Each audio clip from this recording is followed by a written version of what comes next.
Okay, so now it's time right away to head into the second round of breakout sessions. We are very lucky to have three moderators, three experts who are guiding us through them. I'll introduce you to them quickly, just so we have more time for the sessions.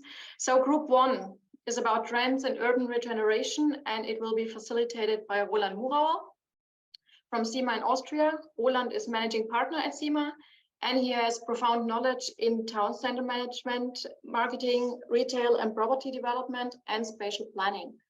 He's also a board member of STAMA, the Austrian Association for City Marketing, and the European Federation of Town Center Management. So that's group one. Group two deals with sustainable and future-proof development concepts for cities and is being facilitated by Bahanur Nasya. Bahanur is from Vienna, and she's an architect and film producer.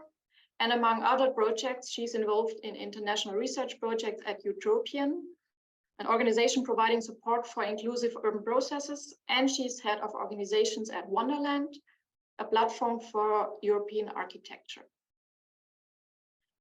Group three is about creativity as a driving force of intelligent cities. This session is facilitated by Mihai Ionita from Urbanize Hub.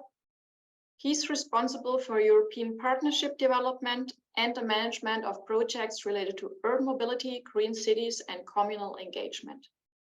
He's a graduate of socioeconomics at the Vienna University of Economics and Business, and he believes in the importance of creative potential for sustainable and inclusive urban development, as do we.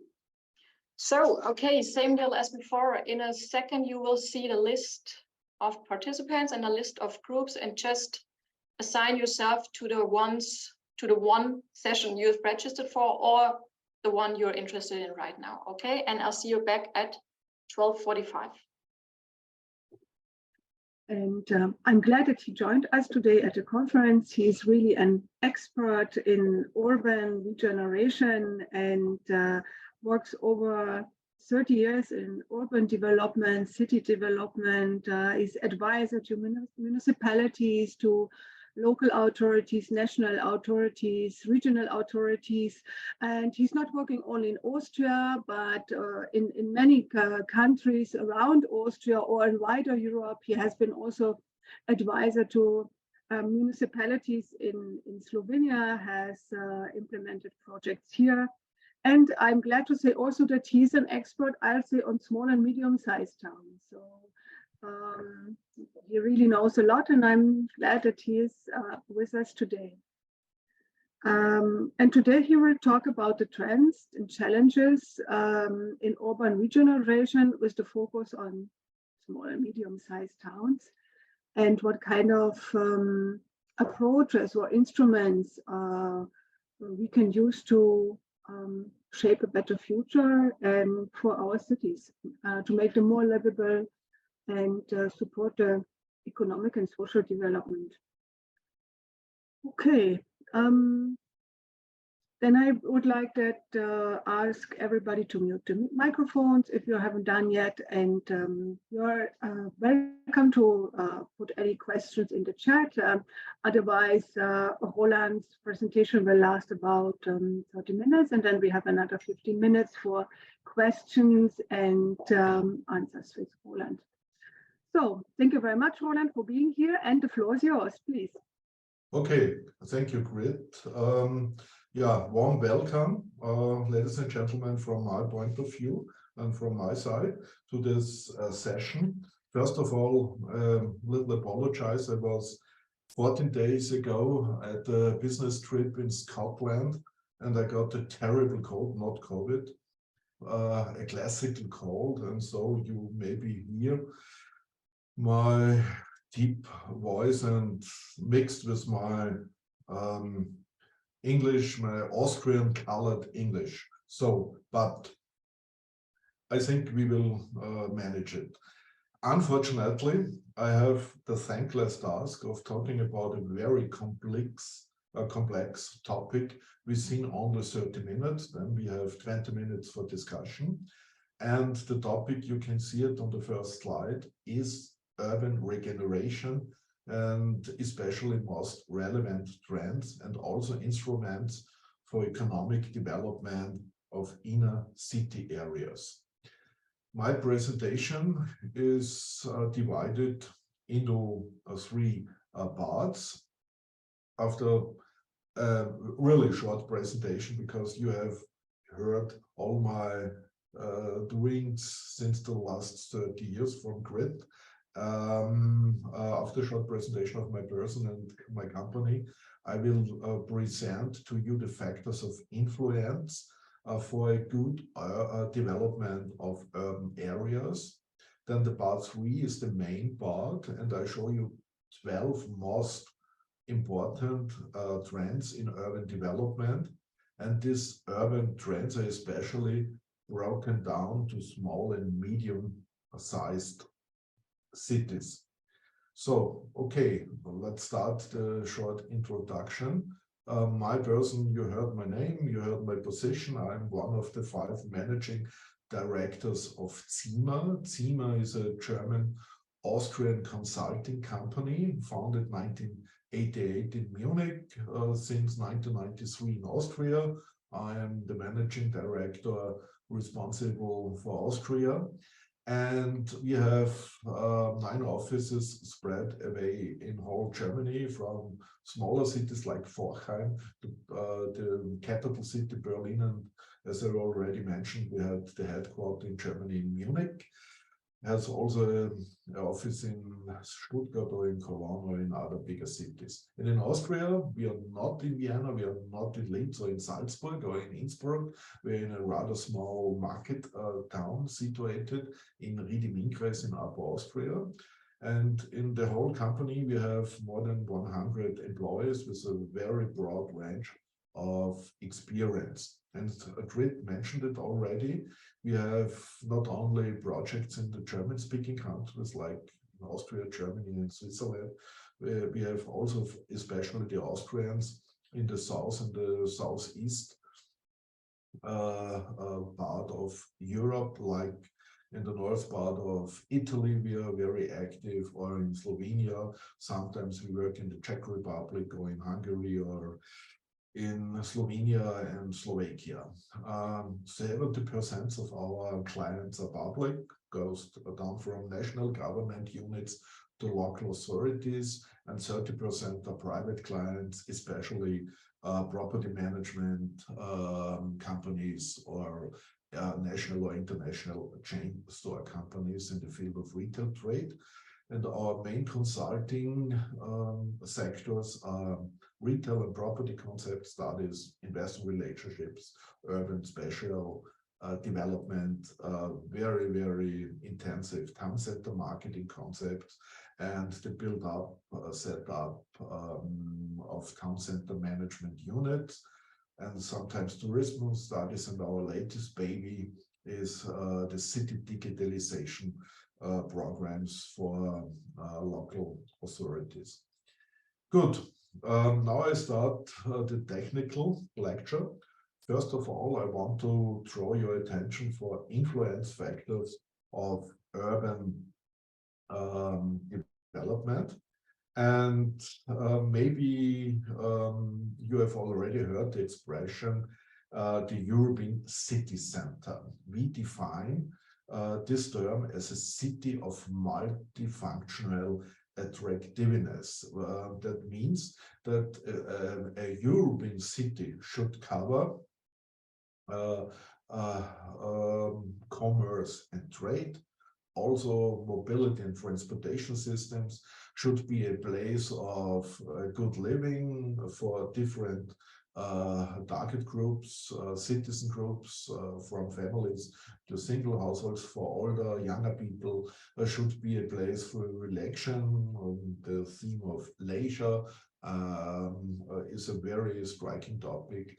Should be a labor labor place and a place for education. Should cover many personnel, different services, and should also have cultural and experience, and should the city development, the urban development should be should be managed also by different participation processes from citizens and especially from citizens.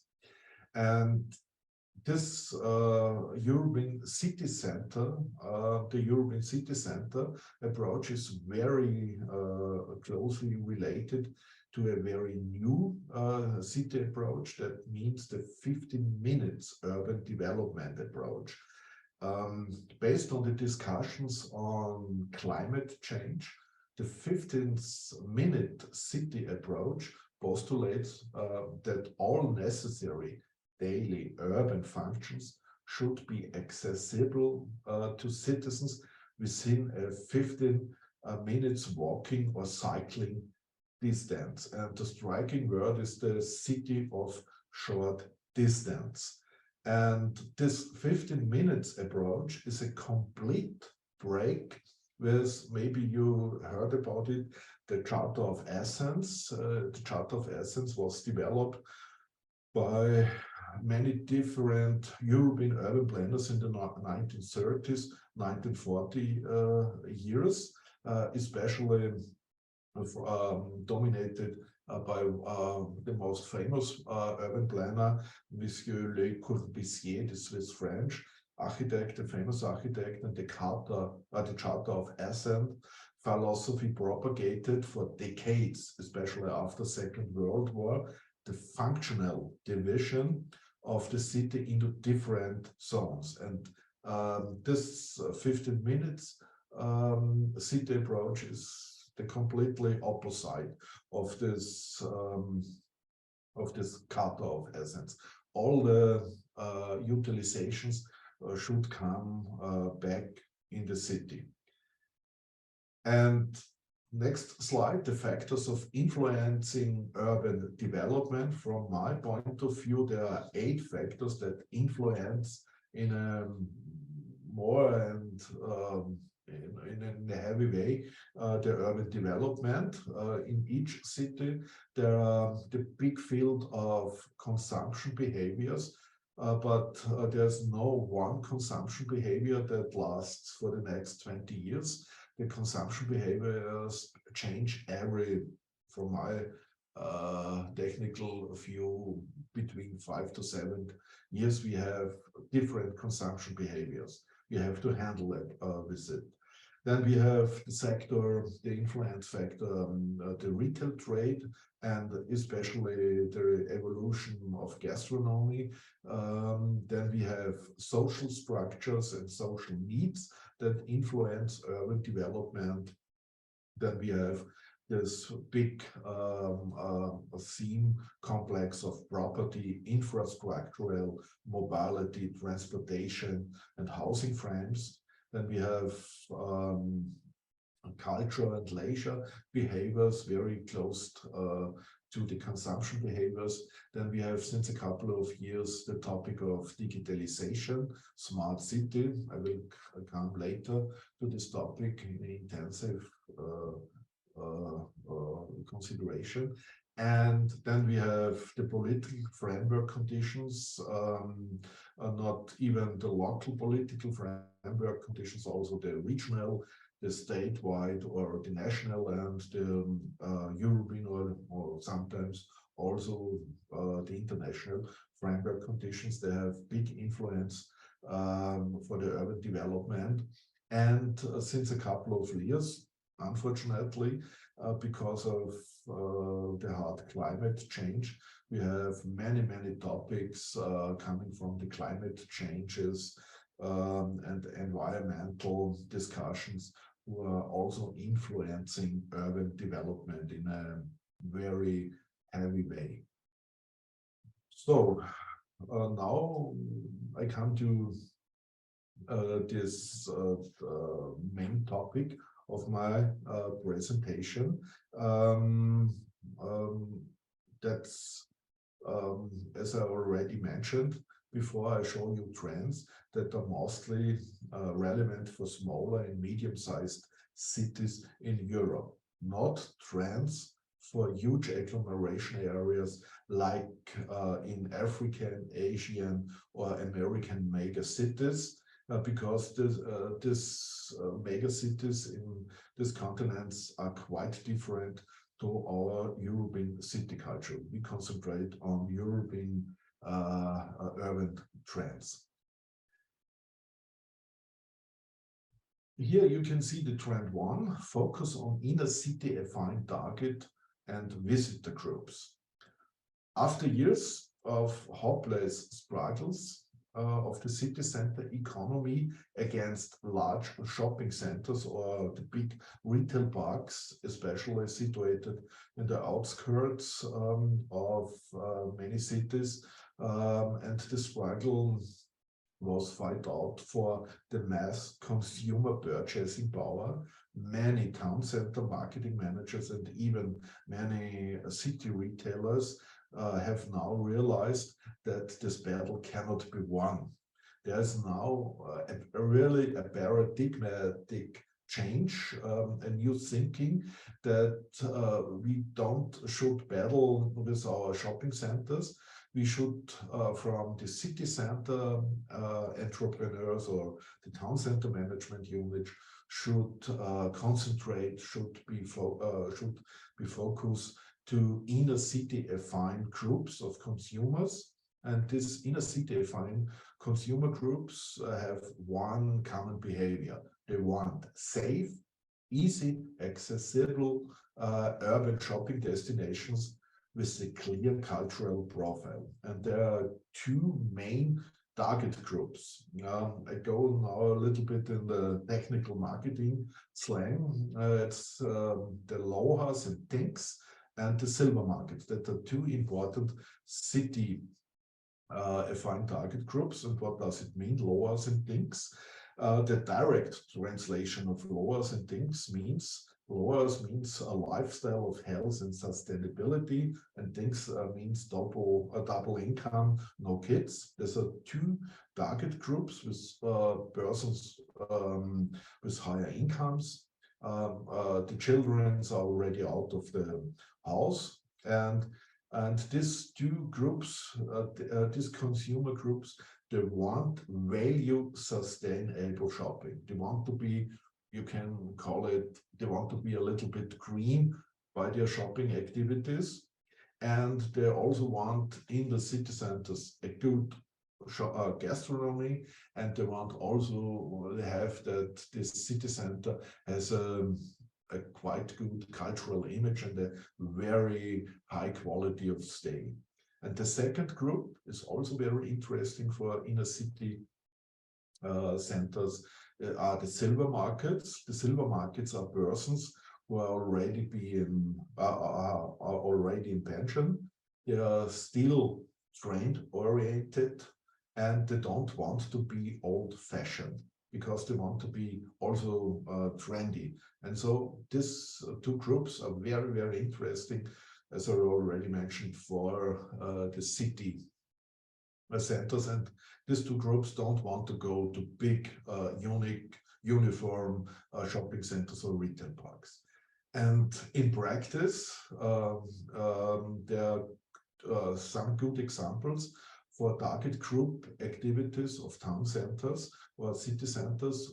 First of all, Salzburg, the city of Salzburg, they developed the old town management unit of the city of Salzburg developed two festivals, one in March that is called Eat and Meet, where more than 50 gastronomy units, bars, created a festival where you can go to the bars, to the restaurants, have a good meal, and during your meal, during your stay, you can have cultural or you can enjoy cultural activities like lectures, like cabaret, like singings, and so on. And the second very good festival for this mentioned target groups is in October, take place in every October, and is a tribute to how should I say, to the urban manufacturing to the urban manufacturers in the old part of Salzburg, because they will have more than 100 urban manufacturers in the old quarter of Salzburg. And this Handkopfwerk Festival, in translation means head work festival, shows the high quality during October, with many activities directly in the enterprises of these urban manufacturers, and it's a very good activity. Glasgow, that's the home base of Vivienne Westwood, this famous fashion designer from London. She was born in Glasgow, and due to the fact in Glasgow, the town center management unit developed for a couple of years a style mile with trend fashion labels in the city center, especially young fashion labels that attract many young people to come to the city center. And Malmö in Sweden, in the south part of Sweden, was the first fair trade city in Scandinavia, and all their marketing activities under the umbrella of sustainability and intensive orientation towards fair trade products and activities. The second trend is e-commerce and home fading will reduce massive retail trade space. Between the 1990s and the beginning of the 2010 years, we could see all over Europe an enormous growth of retail space, especially in the outskirts or so-called green meadow areas. And since the onset of the massive e-commerce boom, in midst of the 2010 years, it started really very massive in many European countries, long before the lockdown phases for COVID. We have seen a dramatic collapse in stationary retail trade space, not only in city centers, also in shopping centers and the bigger retail parks. And the COVID pandemic has further intensified this trend. And many national or international chain store companies are adopting new strategies, expanding their online shopping business. And for me, the best example is H&M. A couple of years ago, every town center manager and every mayor wants to get H&M in his city center, or and many of the shopping center managers wants also to have H&M, and this was the holy golden cow for many of these persons. And H&M built in these years many locations in city centers and in shopping malls. Today, last year, the online turnover of H&M is now about 40%, and H&M is now withdrawing from many locations and reducing shop spaces. They put all their power to rise their online turnover and withdraw now from city centers or from shopping centers. And we can see here a new demand pattern for shopping spaces in city centers. As I mentioned, 10 years ago, everybody wants to have big shopping spaces in city centers. We need 1,000 square meters and more in the city centers that we are then we can be in a very good business when we have such big spaces. Nowadays, nobody cares about bigger shopping areas.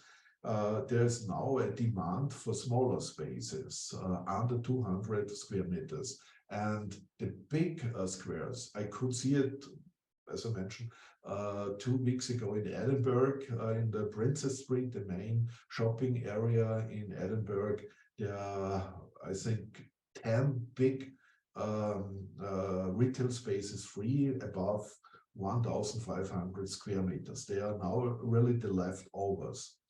And we say always the answer of this e-commerce for retailers and for shopping centers, and also for the politician decision makers, is not a maximum space, not to grow further and further with space. It's the answer is the maximum offer combined with top service. And the stationary shop for the future is characterized by the interplay of social networking, cross-channel distribution, and use of digital technologies. And last but not least, and there's a new black, a very hot new black that's called home fabbing. That's another trend that will probably be affordable for private households in the next 3 to 5 years. You can see it on this picture here on the right side. That's prototypes for private home fabbing. And fabbing is a technology in which it is possible to easily print out your clothes or shoes in a 3D printer. And this will come, these prototypes are really existing, and the trends say that this home fabbing printers will be affordable in the next 3 to 5 years. So you can print out your own design shoes and clothes, and that also will reduce space in the stationary retail trade field. Good. Trend 3. Service soon. A city center as important profiling tool against this virtual shopping worlds. The trend 3 is to be understood as a response to the booming e-commerce sector and consumer service of our enterprise all over the German-speaking countries show that one of the main reasons for visiting city centers in the high service is the high service competence of the local city center economy. If you offer really good service, if you offer also a friendly face and a friendly behavior, that's really the main attraction to go as consumer to the city center. Furthermore, city center visitors, you can see it in this chart, also attach importance to a good quality of stay. Other important reasons are the presence of specialized shops that you not find in the internet or you don't find in shopping centers. Also attractive gastronomy offers and the existence of weekly markets or farmer markets. And I think such a survey, it's focused on German-speaking countries, could also be quite representative for many other European countries. Here some examples how service activities are implemented in concrete town center marketing projects. I will start with Villach in Austria. It's the second biggest city, about 50,000 inhabitants in Carinthia, in the southern part of Austria. Villach employs a so-called city messenger who collects parcels they are bought from city center customers by cargo bike, store these parcels and these shopping goods temporarily in lunch boxes in the office of the town center management unit and brings them later when the customer ends with their stay in the city center to the car parking. A second good example is Passau, a three-river city in Lower Bavaria, wonderful old city. and they are well known throughout Germany for its red carpet week. Every autumn, a service week is proclaimed during which many city center retailers offer special services for their customers. And in Great Britain, as a third example, choose Cambridge, but you can find it all over Britain and of course in France or in Canada or in the USA. You find so-called city ambassadors. These are uniformly dressed men and women. They're engaged by local town center management units and paid also by them, who stay in the inner city area and give informations to visitors or citizens, distribute informations from retailers or from entrepreneurs in the city center. And sometimes they also offer small repairs, like for cyclists, or they are a part of, that's a special program in the UK for the retail crime program, a retail crime protect program in Great Britain. Good. Then come to the next brand, brand 4. New types of innovative inner city retail projects and formats. And there's a magic word now, it's vertical mixed use concepts.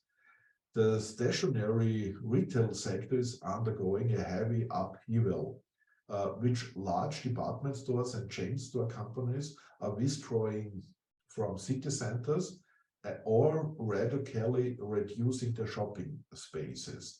On the other hand, we can see a high level of dynamic in new retail concepts, mostly by, we call it a new type of city entrepreneurs, a special one, many young people, but also people, they have working experience in the retail sector since 10, 15, 20 years, and they say now, from an employee, I want to get an entrepreneur, and they found really interesting new retail concepts. For example, craft or urban products, as I mentioned, and you could see, you could remember to this example in Salzburg, this urban manufacturers, or there are demonstration shops where you can buy in the store, but you don't get your product, what you bought in the store. You get this product delivered directly to your home, and sometimes the product will be quicker at your house like you. That's in some cities you have these demonstration shops already. Then new high specialized food retailers and gastronomy offers, so-called crossover concepts between retail offers and gastronomy offers. Then you have stores and shops without staff, and supported by cashless payment with this radio frequency identification system. Then some examples about vertical mixed use retail concepts. The page shows you 2 examples of modern multi-use commercial buildings in city centers. The magic word is this vertical mixed use, and vertical mixed use is a multifunctional concept of inner city commercial buildings. And 2 good examples. First example is situated in Bern, in Switzerland, the capital city of Switzerland, and it's so-called Welle 7, direct translation, Wave 7. It's from the biggest retailer company in Switzerland, from Migros, Switzerland. And this Welle 7 or Wave 7 is situated very close to the central station in Bern, directly in the heart of the city. And they have 7 floors with in total 10,000 square meters space. And in these floors, you find on 2 floors retail offers, and one floor, that's the gastronomy floor. Then you have in the 4th floor co-working and business rooms. Then you have in the 5th floor a cigar lounge, a wine tasting lounge. And you have in the 6th floor, for example, a kindergarten and a library and many other, and a fitness center. So you have under one roof many different uses, and they have many additional services like online pharmacy, clothing washing facilities, and so on. And the second, a smaller project, but a very interesting project, also in Malmö, in Sweden.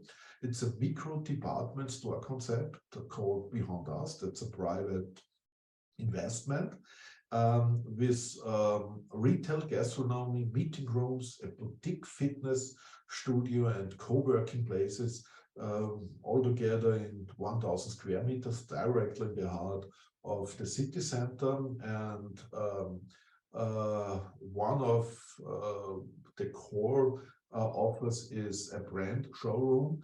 That's a pop-up store where young, innovative Scandinavian designers from Sweden, Norway, Denmark, or from Finland can rent a very cheap store for 3 to 6 months to present their products. And they have also some additional services. Then trend 5, the emergence of new market halls or market hall types, and of course gastronomic concepts. Market halls and innovative gastronomic concepts are another approach to revitalizing inner city core areas. And these new market halls are currently being created throughout Europe, not even in big cities like maybe you heard about this Wonder Market Hall in Rotterdam. We can see also in smaller cities, in market towns, new market hall types, or old market halls are being repurposed. And this new type of market hall focused on new gourmet market halls. They are really architectural landmarks, have high quality of products. They have tasting and snack corners, as well as high quality gastronomy. And very good example from my point of view is, I think the best market hall in the United Kingdom is in Altrincham.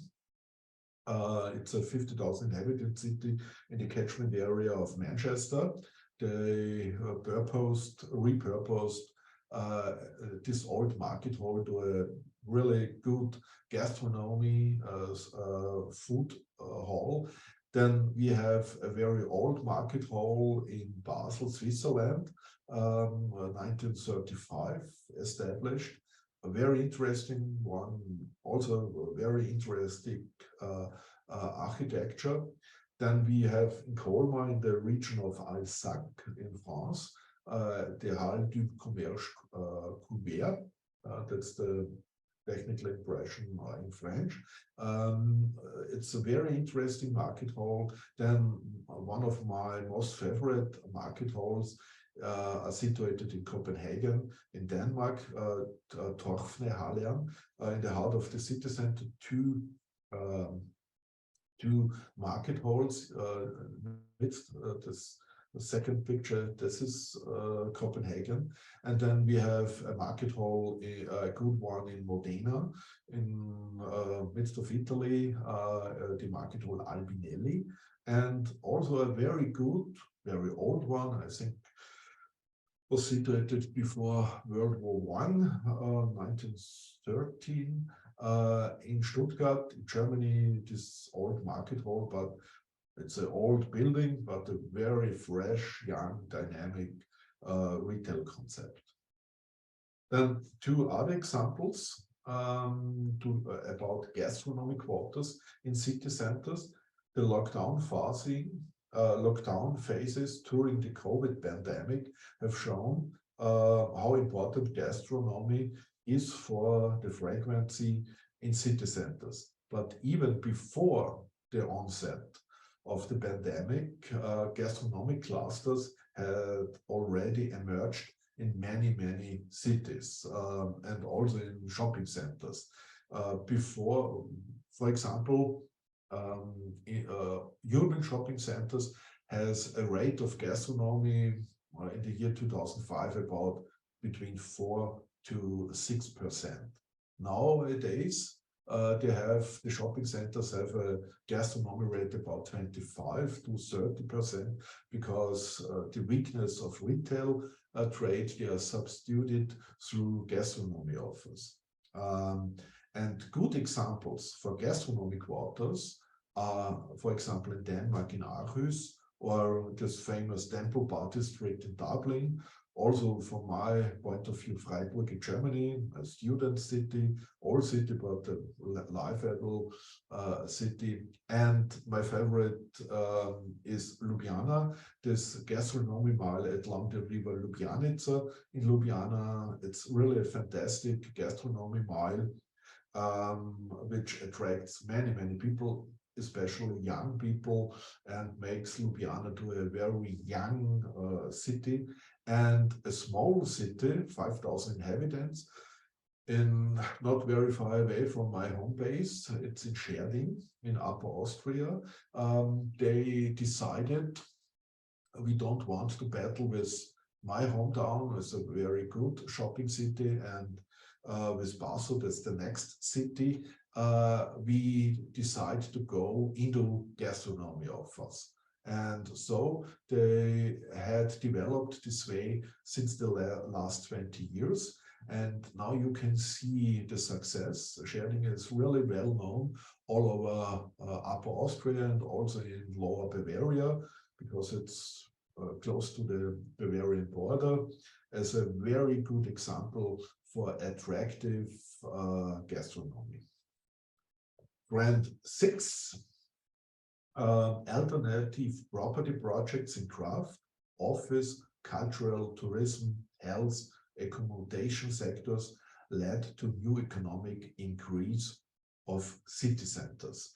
In recent decades, last 30, 40 years, the retail trade has been the clear driving force behind attractive city center development.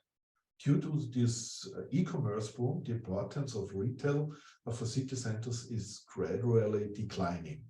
And many cities now focusing on alternative projects in the properties sector, such as, here are some examples, Leoben in Austria, in Styria, in the state of Styria, they created a so-called art house.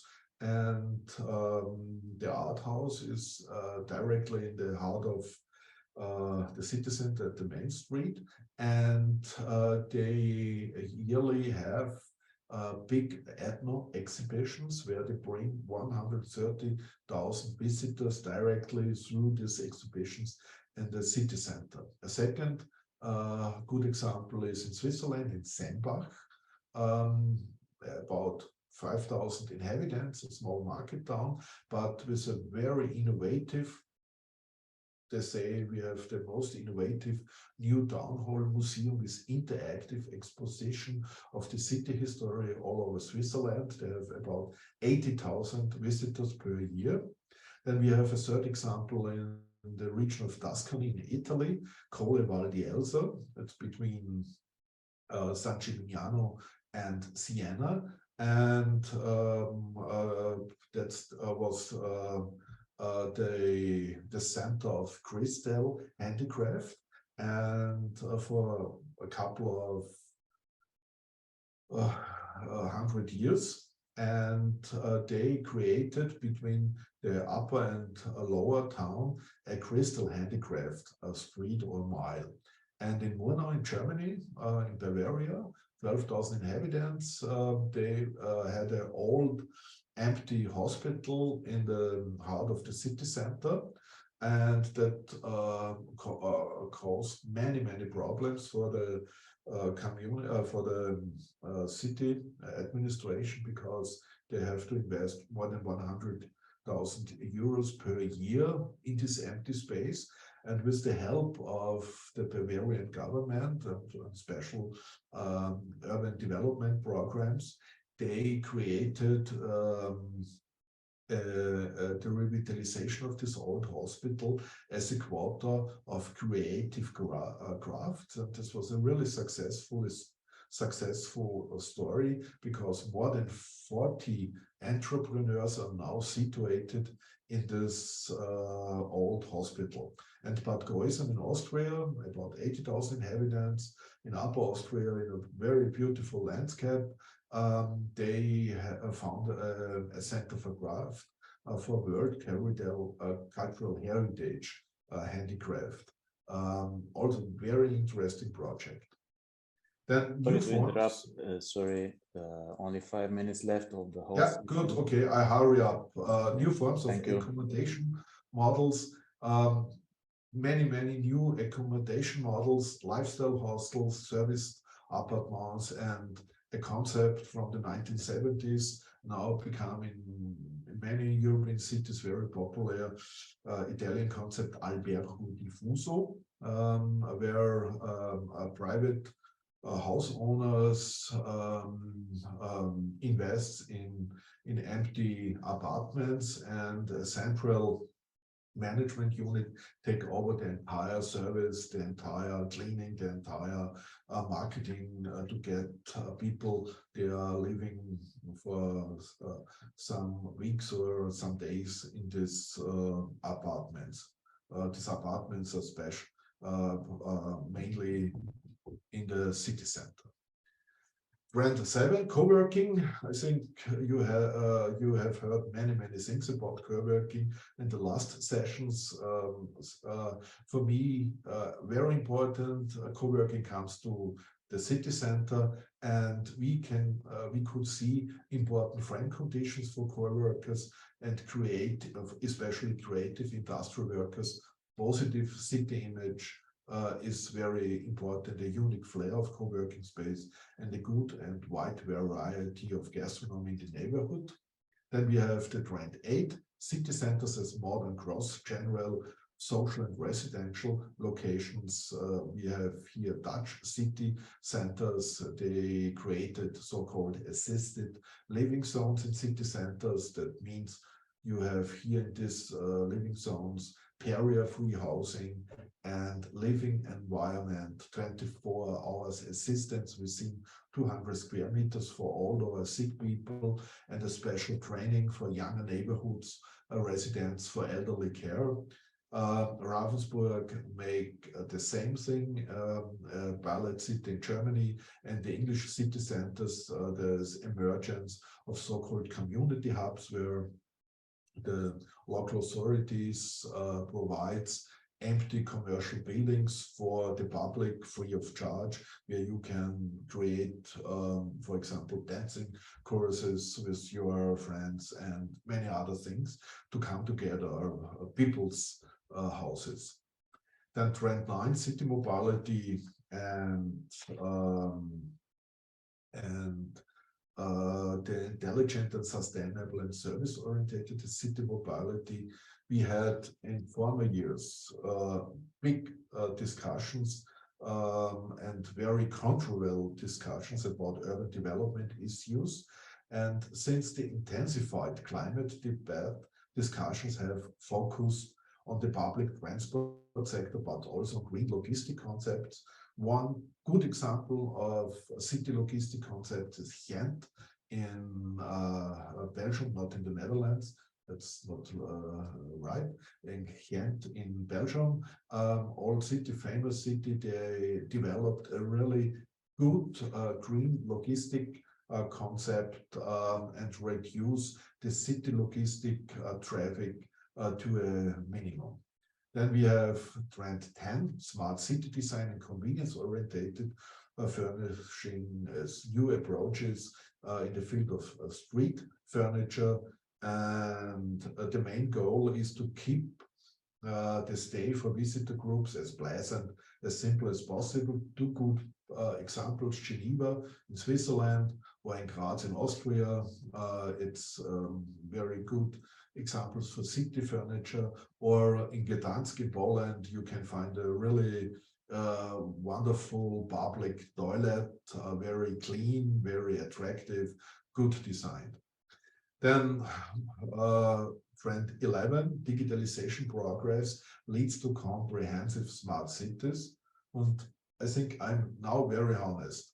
Actually, I cannot hear any longer the expression smart city. I really get crazy because this smart city expression was in recent years very often being misused in a very inflationary way for all kinds of technological developments in city centers. We understand smart city as the use of intelligent systems in the living of in the field of digitalization in order to make living and staying in cities or city centers and visitors and as easy as can. And I think we are only at the beginning of this development of comprehensive. So I was already announced. It's a pleasure to be here, and I prepared a short presentation just to give you a little bit framework what I would like to discuss with you in this session. And I think we tested it before, so it should work. I will just share screen and you tell me, because I will not see you anymore because of the presentation. So see your presentation properly. It's a PDF, is it right? Yes. Super. Okay, wonderful. So we heard in the previous session, I mean, I guess you were also in different sessions than me, that there were some challenges in the collaboration and making things happen in 2.5 years, which is always difficult, especially if you are new in the field and you don't know the stakeholders or the politicians change and so on. So I would like to mention, to achieve the impact and get there where Charles was pointing us, we have to work continuously and we have to be a little bit wider. And I would like to give you a very simple example, historic example, which made a big difference in Vienna and in the Viennese context. And I'm still benefiting from that. So, Professor Edward Suess was one of the persons in a commission, and they were advocating 200 years ago in Vienna to bring the drinking water from the Alps. The condition was that everyone, most people were affected by bad water quality, and there were a lot of disease, and most of the people were like, okay, this is the nature, you know, we have to accept it. And when the bring water from the Alps, the mayor was rather like, we have so many urgent topics, we can't pour our resources in this. So I think it took some time to convince more people, and the best part comes that 2 years later the mayor was not in power anymore. So they reproposed when the mayor changed, and they got to the chance to build this very expensive infrastructure, and which makes still the quality of Vienna, that I can have very good tap water. And this is relating a little bit what is the vision, what is commonly perceived as necessity, very urgent topic, and how can we break through, and how can we really make sure that we have enough power to continue our work, to get there where Charles said it takes sometimes 10 years, sometimes even more decades to have the transition. So more important for all the cities, no matter if they are small or big, is if we manage to have success, and we have multiplier around us, would the city, the community become a better place? What would be the consequence? So this is somehow a little bit the basis to decide, am I on the right track or am I missing something? If we had a lot of Gisas, if we would have a lot of Hannas doing the same kind of project, would the place will really become better in the future? Or do we need a different sort of Hanna? Or do we need different sort of investors and so on? So this is kind of like imagining the future and understanding what is missing from the perspective of today to get in a future-proof future of our cities. So there are those topics like right timing, connecting with the right persons, have the right constellation, and bringing the right ideas to become all-inclusive society in the future. It can't be, obviously, that every city has only the creative industry developed and nothing else. It can't be that only the established creative ones have place and the youngsters not. It can't be that the access of people who should benefit from the creative industry have really difficulties to understand or access and so on, and that wouldn't be inclusive as well. So having a little bit the wider perspective and thinking about the timing. Does my community need maybe a little bit more time to develop, to understand what we are going to do? Are the owners of the buildings needing more time? Or do we have the right constellation with the people who offer services? And those are, for me, the kind of like the questions which I try to solve along my projects to make sure that that our project has future and can be engaging for a lot of people. So this is our Utopian group, and we are coming together a variety of people. So we have people who are concerned about mobility. We have people who are filmmakers who are concerned about the storytelling. We have people who are very, very concerned about poverty. We have also our kids in our meetings because we believe the future should be also accessible for them. And we very often ask them, would you like to have those kind of activities in your neighborhood? So we, I think a variety of actors is an important point to understand, is what I do really relevant for the people who should advocate for it, who should make the project possible? So I would like to change the slide and use a different one because otherwise it will take too long. 1 second.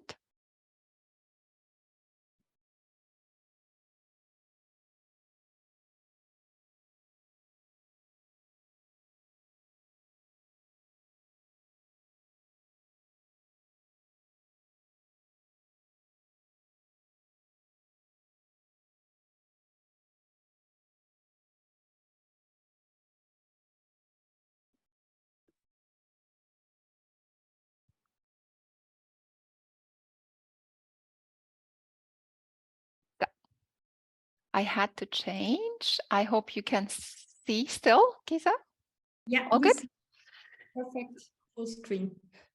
So what is a sustainable future-proof development concept for a city? I brought you a few examples to be a little bit more concrete. And for the future, we need 2 indicators to predict or prepare ourselves. And the one is the foresight, so that we kind of like can imagine how the future can look like.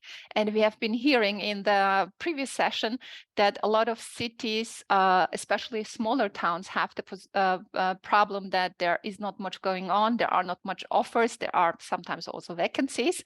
And obviously, if we have those problems and those challenges, we can predict how the area could look like in 5-10 years, when the youngsters don't have any possibility to work or to entertain themselves or do activities. How would the city or town look like if our elderly people are not that mobile anymore and they can't always go to other cities to shop, to have culture and so on? How would our community suffer from that? So this foresight is kind of like calculating and telling us the current tendency in 5-10 years and understand where will be the problems accelerated.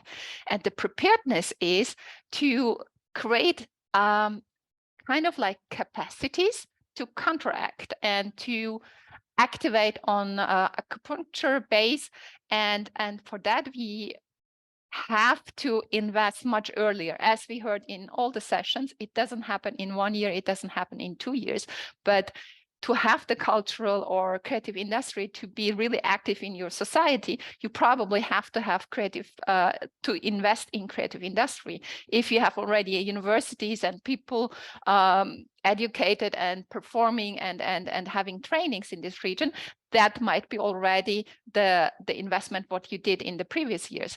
But still, you might need other aspects as well, for instance, for funding or having the management from the region that it can be facilitated. So foresight and the preparedness are the things which you have to address in all your projects to be on long term and have a real impact over time. And if we look at the foresight as such, the most important thing is that we understand how the story continues if we don't do anything at all. There is also a lot of knowledge necessary to understand which challenges can become critical. For instance, we knew our activities which are rather based on a mass collaboration, mass meetings, like our education system is that way, that we put a lot of kids, youngsters in one room to educate them. And that is a problem if we have only this model with the pandemic, as we figured out. So we knew that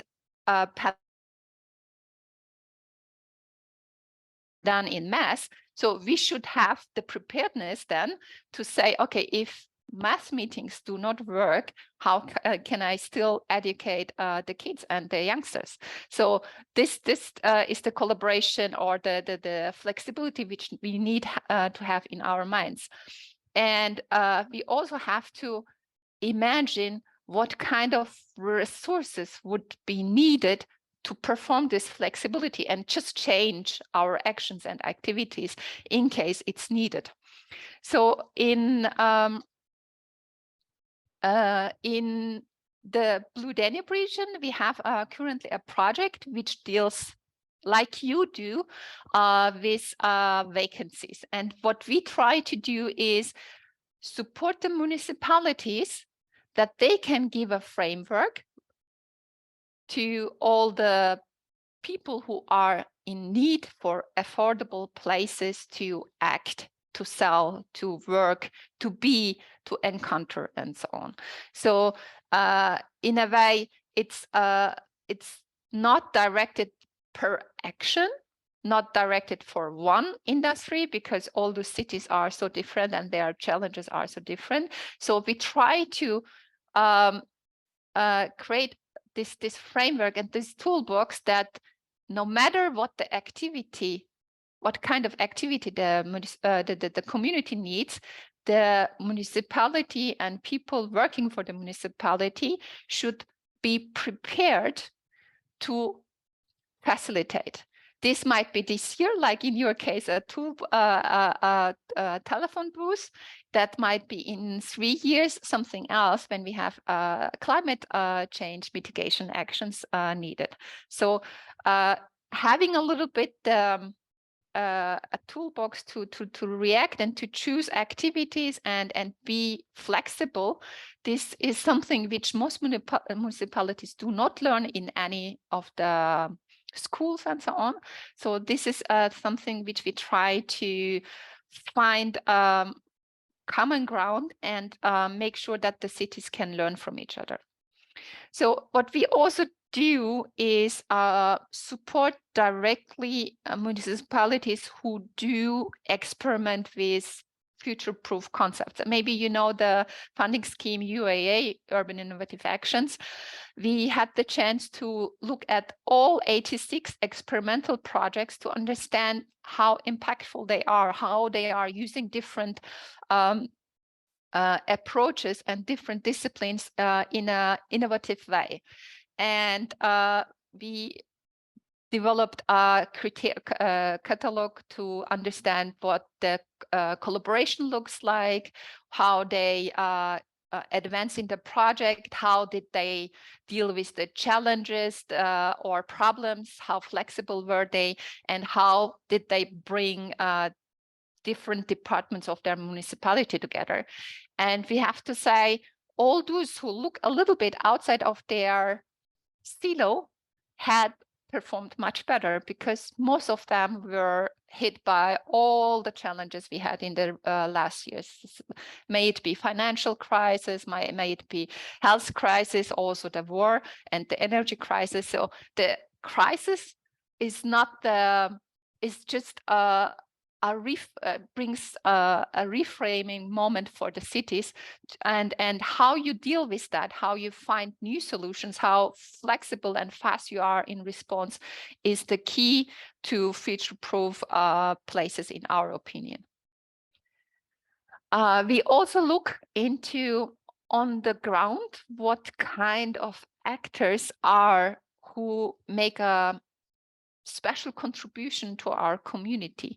Last year, for instance, we looked at different solidarity projects and organizations and tried to understand what do they contribute, no matter if they were in the ground floor or even had no shop window at all, but to understand whom do we have to facilitate that our community, our society can grow together and be empathic, be inclusive in future. And yeah, defining those elements will help you a lot in your city.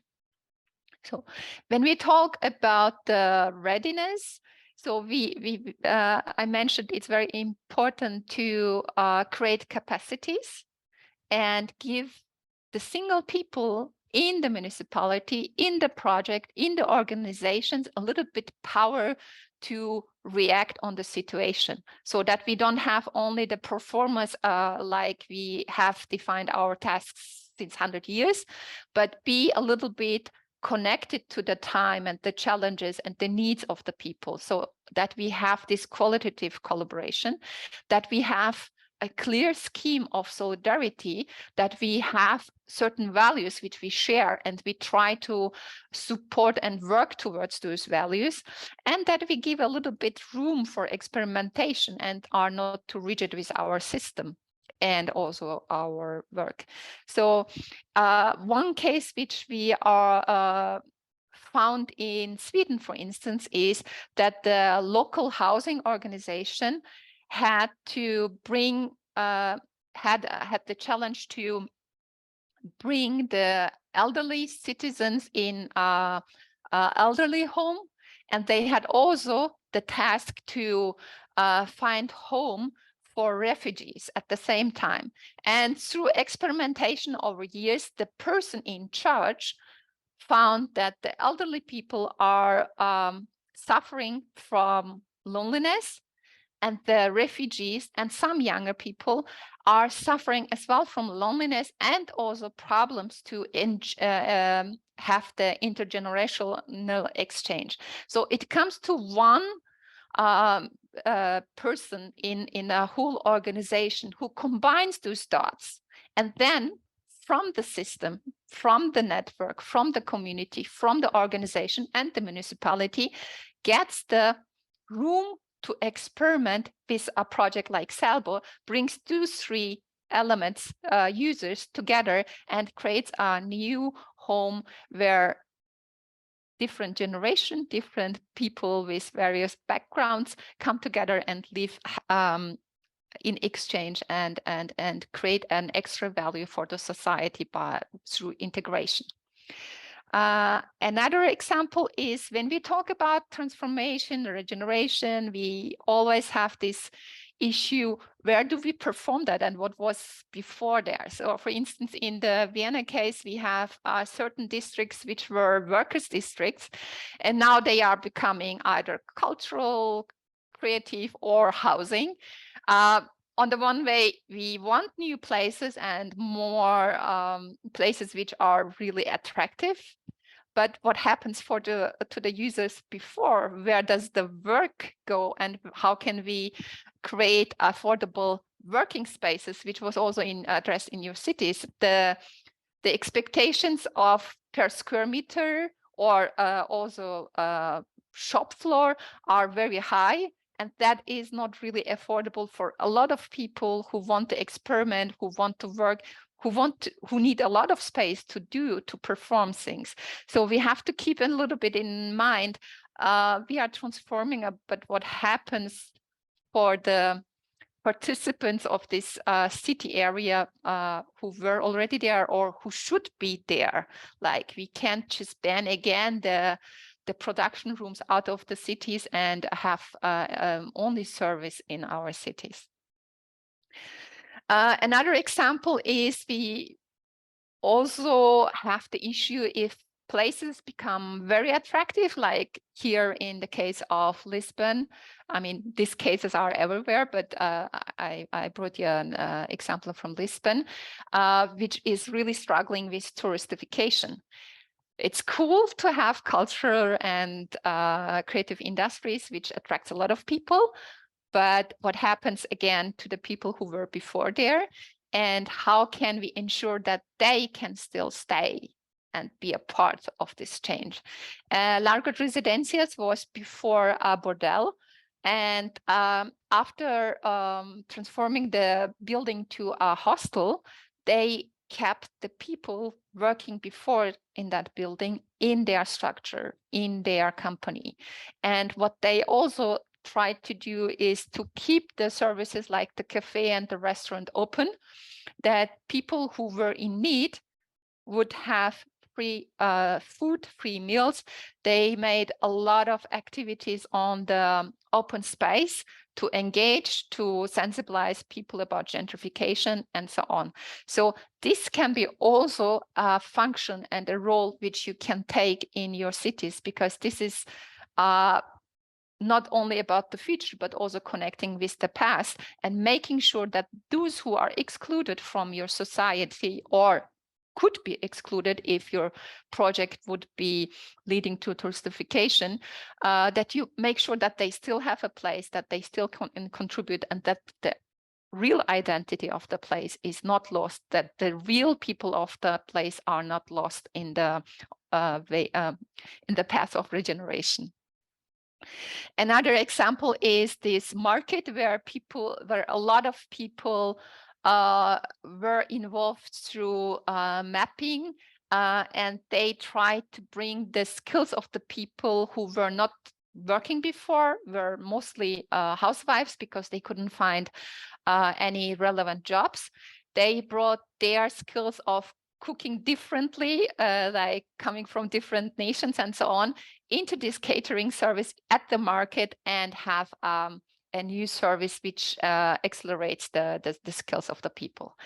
And what we also try to do very often is we look at the place and ask who is excluded and how can we direct our actions, activities, occupation plans, and future plans towards that they have a space, a say in our project and in our city as well.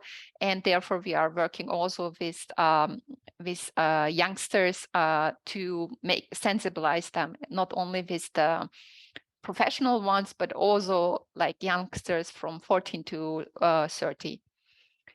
So in a nutshell, if we look into our future, we believe that we need to create situations where all participants can win. So the older, the future ones, the ones who are now, the municipality, but also the citizens, but also the owners of those places, that we guarantee that the place stays affordable. It's all right that certain things become expensive, but what happens with those who can't afford things, who want to experiment with services and so on? So we have to make sure that a certain amount of affordability is always given to welcome less people with less means, but also people who just want to try out things. This is one aspect of innovation. If we experiment enough, then we will have the possibility to choose what is really good for our future. That we ensure that whatever we develop is really accessible to a wider range. We will never have the participation of everyone. This is also clear, but that if there is interest, that there are means, guidelines, and all those design elements that we have accessibility for everyone. And that it's about the person's will, not our doing, that someone is not participating.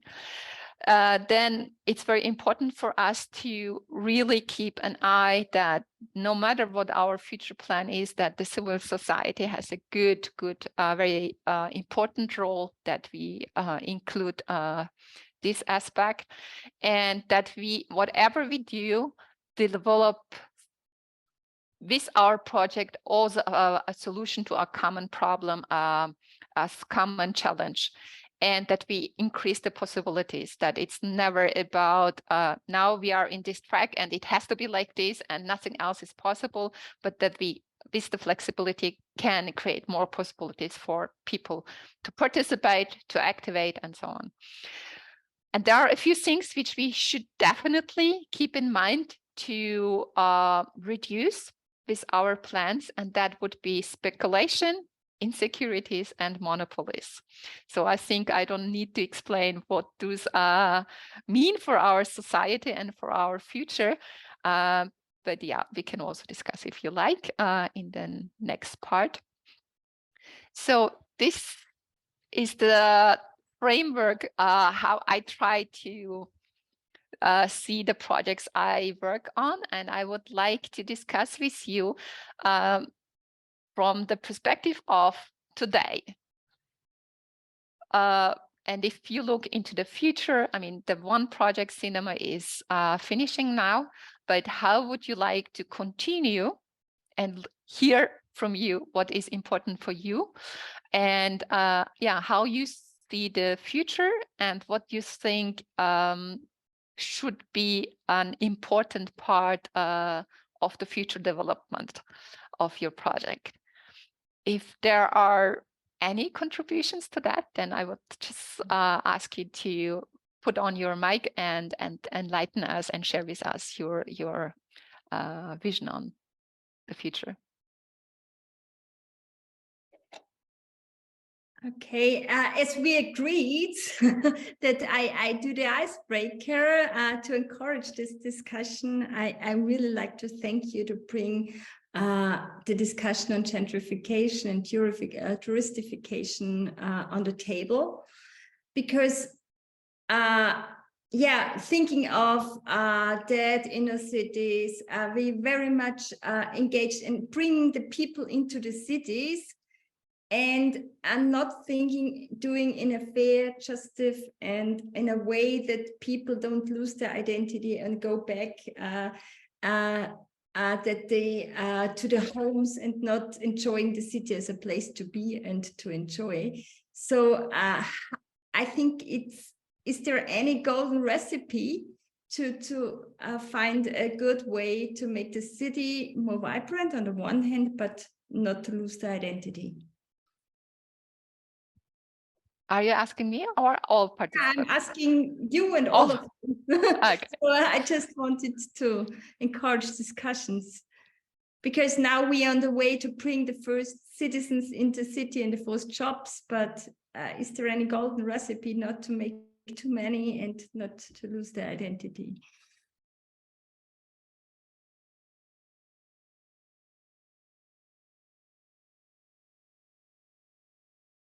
And from your side, Panur? Difficult question, because there is, we would love to have for projects indicators, like if you do 30 of this and 50 of this, but that is not the case. I think there are certain things which just happen. I mean, if there are more people, that will automatically change the behavior of others. That's for sure. But if we make sure that those who want to stay and have still a place, an affordable place for production, a place to sit without consumption and stuff like that, then we have to ensure that. So it's differing from city to city, and from case to case, and from building to building. And I don't know if, for instance, Hannah, I don't know what was there in the building 44 before, but if there is the interest of the former people, the owner, the people who used to have their, let's say it was a restaurant, which would be the case in many smaller towns, and then there is not the crowd to perform the rest, then the question is, can I in a way create a constellation that the former function can be translated into the new one? Maybe it's just one aspect. An example, we have been observing the Stara Tušnica building in Bratislava. It was always a market. It was struggling. It was not getting the people for the market and being open every day. They kept the function of the market. It's just one day, not 6 days anymore. So in a way, one recipe is to make sure that what is important and valuable for the people, and that you continue that, and that you can figure out only through dialogue and really groundwork, and to understand how your stakeholders, citizens, and so on act and want. And the second thing is, at the same time, we have to, in most cities, especially smaller ones, bring new waves, new creativity, and so on. So at the same time, creating also space and time spans to bring the new into the place. It's rather a method to make sure that the past is somehow present, and combine it with the future, and make it still somehow self-sustaining, and so on. So, but it's mostly asking the question and deciding that this is a valuable, important thing which you want to keep in future, and work from there. Not say, okay, this market doesn't work, so we need new functions, but say, okay, it doesn't work, but it has still a value, and it doesn't bring, the market doesn't bring, in the Bratislava case, any monetary value, but it connects the people, and it prolongs the market concept. And it might be that in future we will need markets again.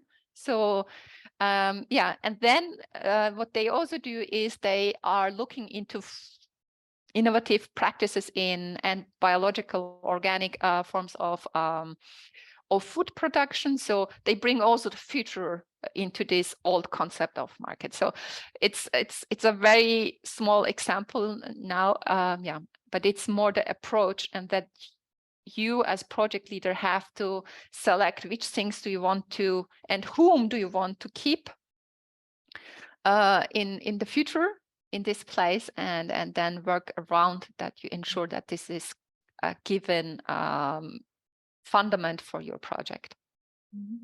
Thanks a lot. That the answer is, for me, you need a clear strategy and methodology. I'd like also to mention placemaking.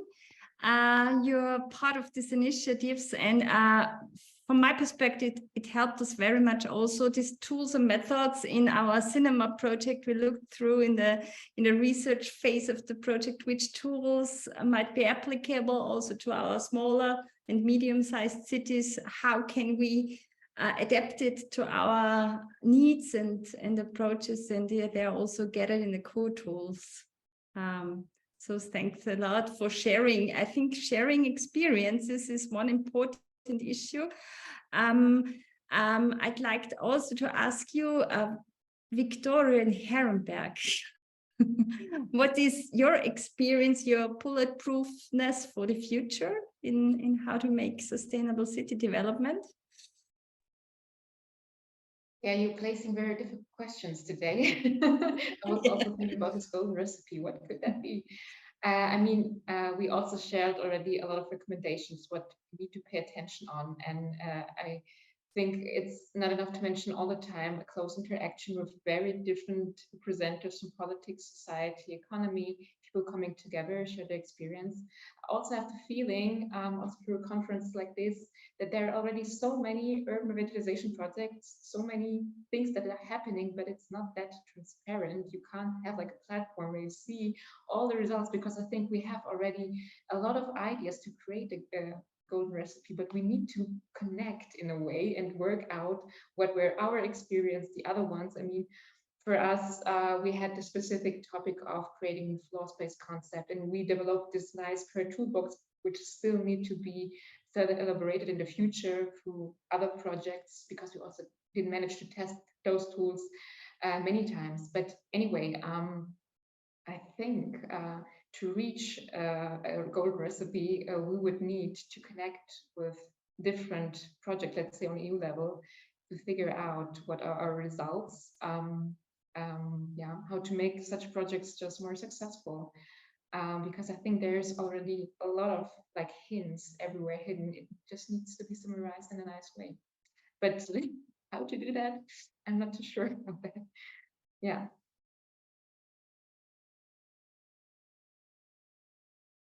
You want to mention something in addition? Yeah, since I'm also from the Stuttgart region, we have a special condition there. Actually, it's a very expensive region, and it's dominated by investors. So this is crucial for us. Very little property is actually owned by the municipalities. If you compare with Vienna, for instance, yeah, and if property is owned by the municipalities, you have means to really steer what's happening in there, and you could set seats in there, cultural and creative seats. And so this is what we struggle with, especially in the core city of Stuttgart. Yeah, dominated by investor architecture. We have wonderful spaces for culture, tourism, the castle place, the castle area where people are supposed to go. But just to give an example, and in some other, for instance, in the financial district we are located at, you can see how bad the quality of stay actually in the public space is. Yeah, and we try to improve that. Just looking at the buildings, sometimes they have steps you could sit down there.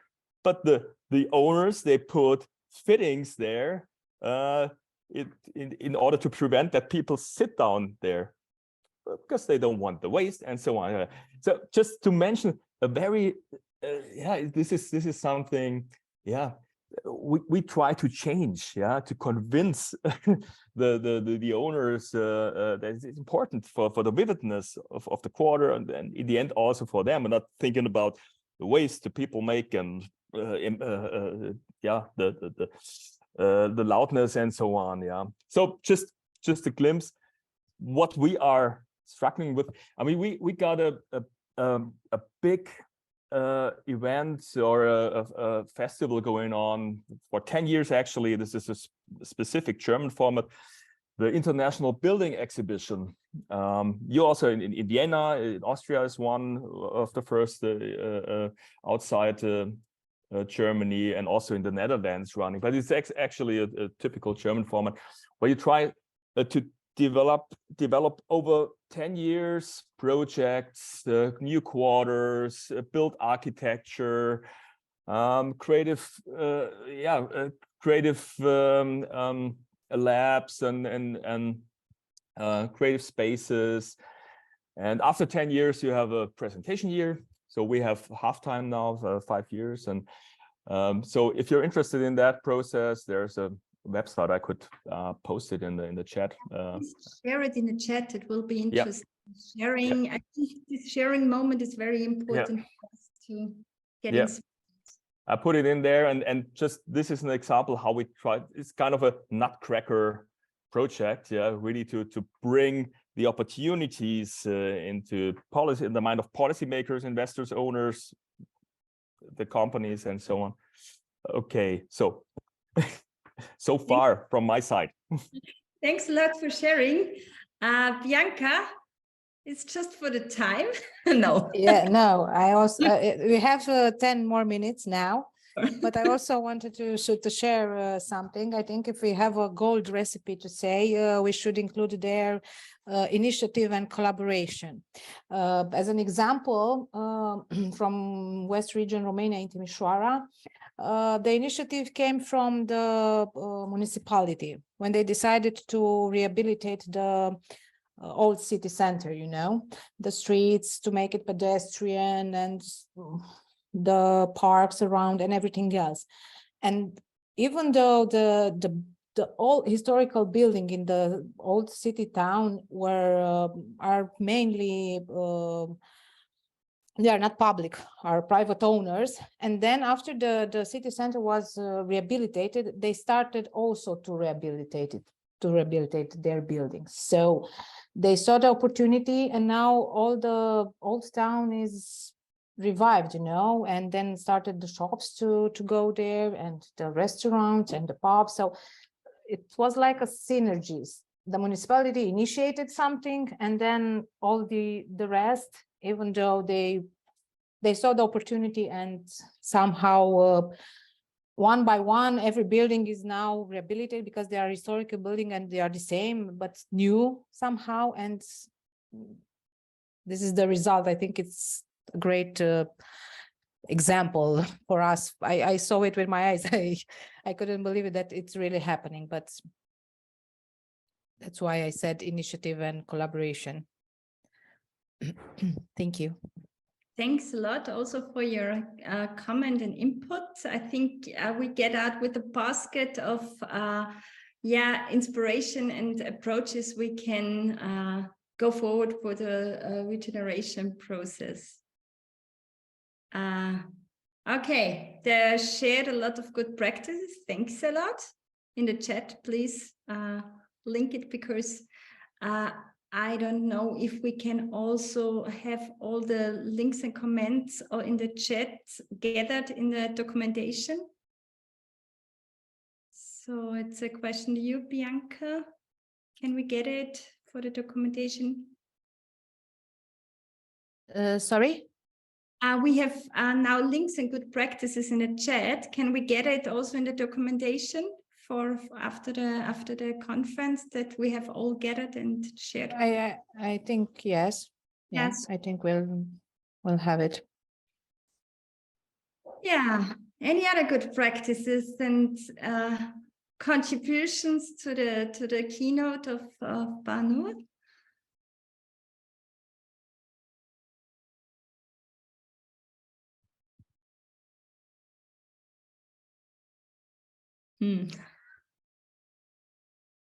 So if not, I also try to sum up these keywords we had.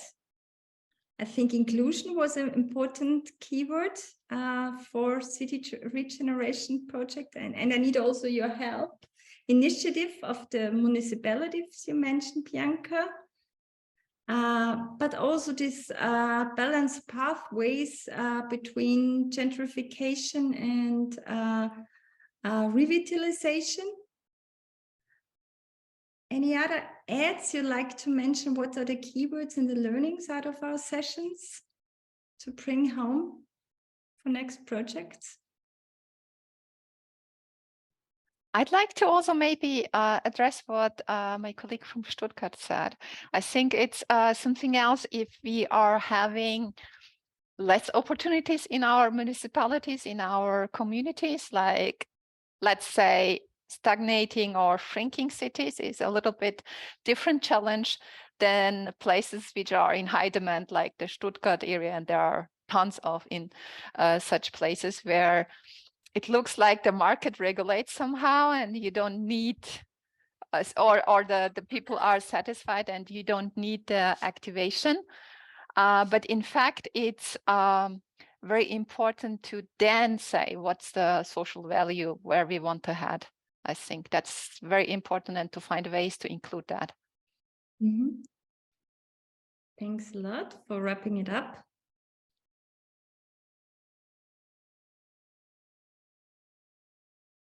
Yeah. Any comments also from our pilot locations, Bojana, Hanna, on this issue and your experience? And of course, also Bianca and Isabella. How did you experience if there is a market, or how is it in more wealth region and more hinterland regions? Is there a difference for doing that regeneration process? I would say, of course, there is a difference, but I think despite of the differences, it's very important to do exactly what we are doing here, exchanging experiences and best practices. So despite of the different regions and differences, it's very important to share our experiences, because somehow we can implement it also regionally. So as we saw also in our Romania trip, we saw a lot of similarities between the projects. Yeah, I think that's an important issue too, this experience with your own eyes, with your own ears, engaging with people. We experienced this also an important moment to convince policymakers. So if they see that there are other cities, other regions where the concept and the recipe works, they're much more encouraged to improve or implement activities in their own cities too. That it's a kind of, yeah, learning from each other is a very important moment to go out of, the borders of your cities and see what others do. So. Yeah, we actually try to do that. Being a regional authority, to say now, we have a board, you know, like a regional development council that is made of politicians and mayors and city councils and so on.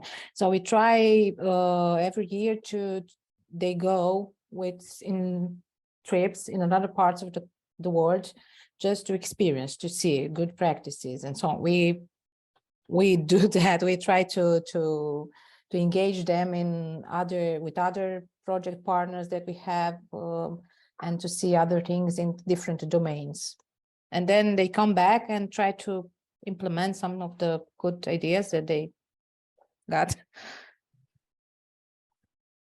Yeah, thanks a lot for sharing this too. Yeah, another 2 more minutes. The door is open for some pains or challenges or good hopes for the future or inspirations. So if not, I'd like to ask you also, Bahanur, for your most astonishing project you ever did. I think you did hundreds of it. So is there anything up in your mind? It's again not a project, but more the approach. So we try to bring people to topics which maybe is not the most common way or common thing they would think about. So we have this, one thing is we have a pop-up cinema, which is called Wonderland, Movies in Wonderland. So we try to bring films about space justice, very widely described, in a public space, and try to not engage only the people who are related to space, who are architects or who are investors or so, but just out of there, whoever passes can sit down and sit and that and talk and discuss after the film screening, and that is for us a good moment to bring different people and perspectives on the table. And then as said, the second part is I personally enjoy a lot to work with youngsters that can be general use, but also people who are, we call them emerging experts, because the reason is, if I collaborate with people who are already in the industry, they have their affiliation, they have their collaboration and so on, and they have to take care of those relationships. And they are very often not free in thinking and acting and talking. So we try to facilitate those groups who are still fresh and maybe a little bit naive and maybe a little bit too pessimistic or too optimistic, but it calibrates for us the discussion, and because we believe their future is in discussion. So the session will close. So we are in the group 3 for everybody. Okay. Mihai Ioniță is our speaker, and this meeting is being recorded. So this will be made available on the website and social media after the event, and after some editing will take place in order to cut off some the parts that are not relevant. And yes, you are going to be the only one presenting your presentation, and we are going to help you and provide you the questions from the group, and at the end of the day, we shall be automatically redirecting in the main room at the end of the session, just for the closing remarks and the surprise of the graphic recording. So in our group, be aware that there will join our graphic recorder, who is going to create a creative picture of our content. And yes, and let's say the artist perception related to our content, the graphic recorder already received your presentation, so it's not just at first sight, but of course all the charisma and all the ideas and the talking you will be providing. So I am happy that you are with us, Mihai. Hello, everybody. Welcome to today's workshop keynote, extended keynote, so to say, creativity, a driving force of intelligent cities. So just 2 disclaimers. First of all, I'm still recovering from a cold. So if I may sound occasionally like I'm hitting puberty again, please bear with me, right? Because it goes like it sometimes my voice screeches.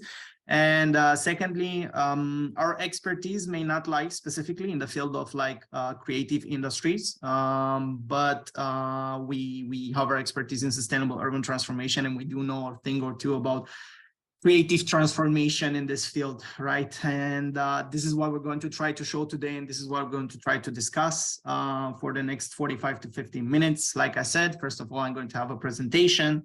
Thank you very much for showing interest in our topic, and then we're actually going to have like a discussion among all of us. Good. So first of all, let me check. Okay, perfect. Good. Yeah, so first of all, I have a question, because I see we're like 12 participants, so it's actually not that many, and we can kind of like spark already. What comes into your mind when you hear the term intelligent city? And pay attention not to equal it to the term of smart city, right? Which is very much focused on like technology, and sometimes it even have a slight negative connotation in the sense of like, you know, technology that will like save everything in terms of like urban challenges. So what is when I tell you this, what does intelligent city mean for you? Can I have like 1 or 2 answers? Don't be shy. Well connected. Okay. Efficient, with less resources. Okay. Recognize the potential, the creative potential. Yes. Okay. It's a good direction. Okay. I think intelligent city also needs to be green. Sorry. Okay, very important. Yes, sustainability is really important. And you'll see it's actually an overarching topic, right? For everything that we kind of do, sustainability is there as an overarching thing. Good. And then the next. Digital. Yes, green and digital as well. We're going to go further into what are the dimensions of an intelligent city and define it a bit more concretely. The next question is to kind of like go a bit more into the concept of creativity, or like how we're going to approach creativity today. As why is creativity important in the context of intelligent cities, and how can it go beyond art and culture or creative industries in general, right? Because the focus of the cinema project is a lot on this, but there is more to creativity, right? What is it? It is important because it can show the potential of one city. It can show maybe some things that they were not discovered, and they can be rediscovered maybe in another manner, a new innovative manner. Okay. Yes, that's true. Someone else? I think it's really important to show that we're all connected. Everything is connected, everything is interrelated. And if one thing gets better and bigger, then it's going to bring everything else up with it as well. Okay. Thank you very much, Ms. Damon. Okay. Well, actually, like all that you said is true. I will now define a bit intelligent city. That's quite a big slide, so I'm going to try to just like mention some keywords out of it, right? What are actually intelligent cities and why? Because it's not necessarily an established term. This is something that we throughout the years in our work, we actually kind of like we start to make a difference between smart cities and intelligent cities, right? And how does creativity come into play? How does it constitute actually a driving force of sustainable transformation in intelligent cities? So as I mentioned, intelligent cities tend to go beyond smart cities, right? So technology, rather than, you know, the perceived as the savior, is more perceived as an enhancing tool, very much, right? I mean, it still brings the same benefits of maybe smart tracking and so on, but it's rather seen as a tool to enhance, you know, the potential of co-creation within the community, you know, and that's the main benefit that it brings in a community. And smart, like intelligent cities are actually cities that, yes, integrate this dimensions of smart cities, but also are able to respond effectively to the challenge of the 21st century, right? Sustainability, health, social inequality, brain drain, especially in like small and medium communities, right? Which is very relevant for the session today. And they do mobilize capital and resources in a wider way, right? So it's not only like, okay, like financial resources, but it's like very, very much about human resources, very much about in the intangible resources, right? The one that you don't necessarily like, you know, you cannot touch, you cannot like perceive initially.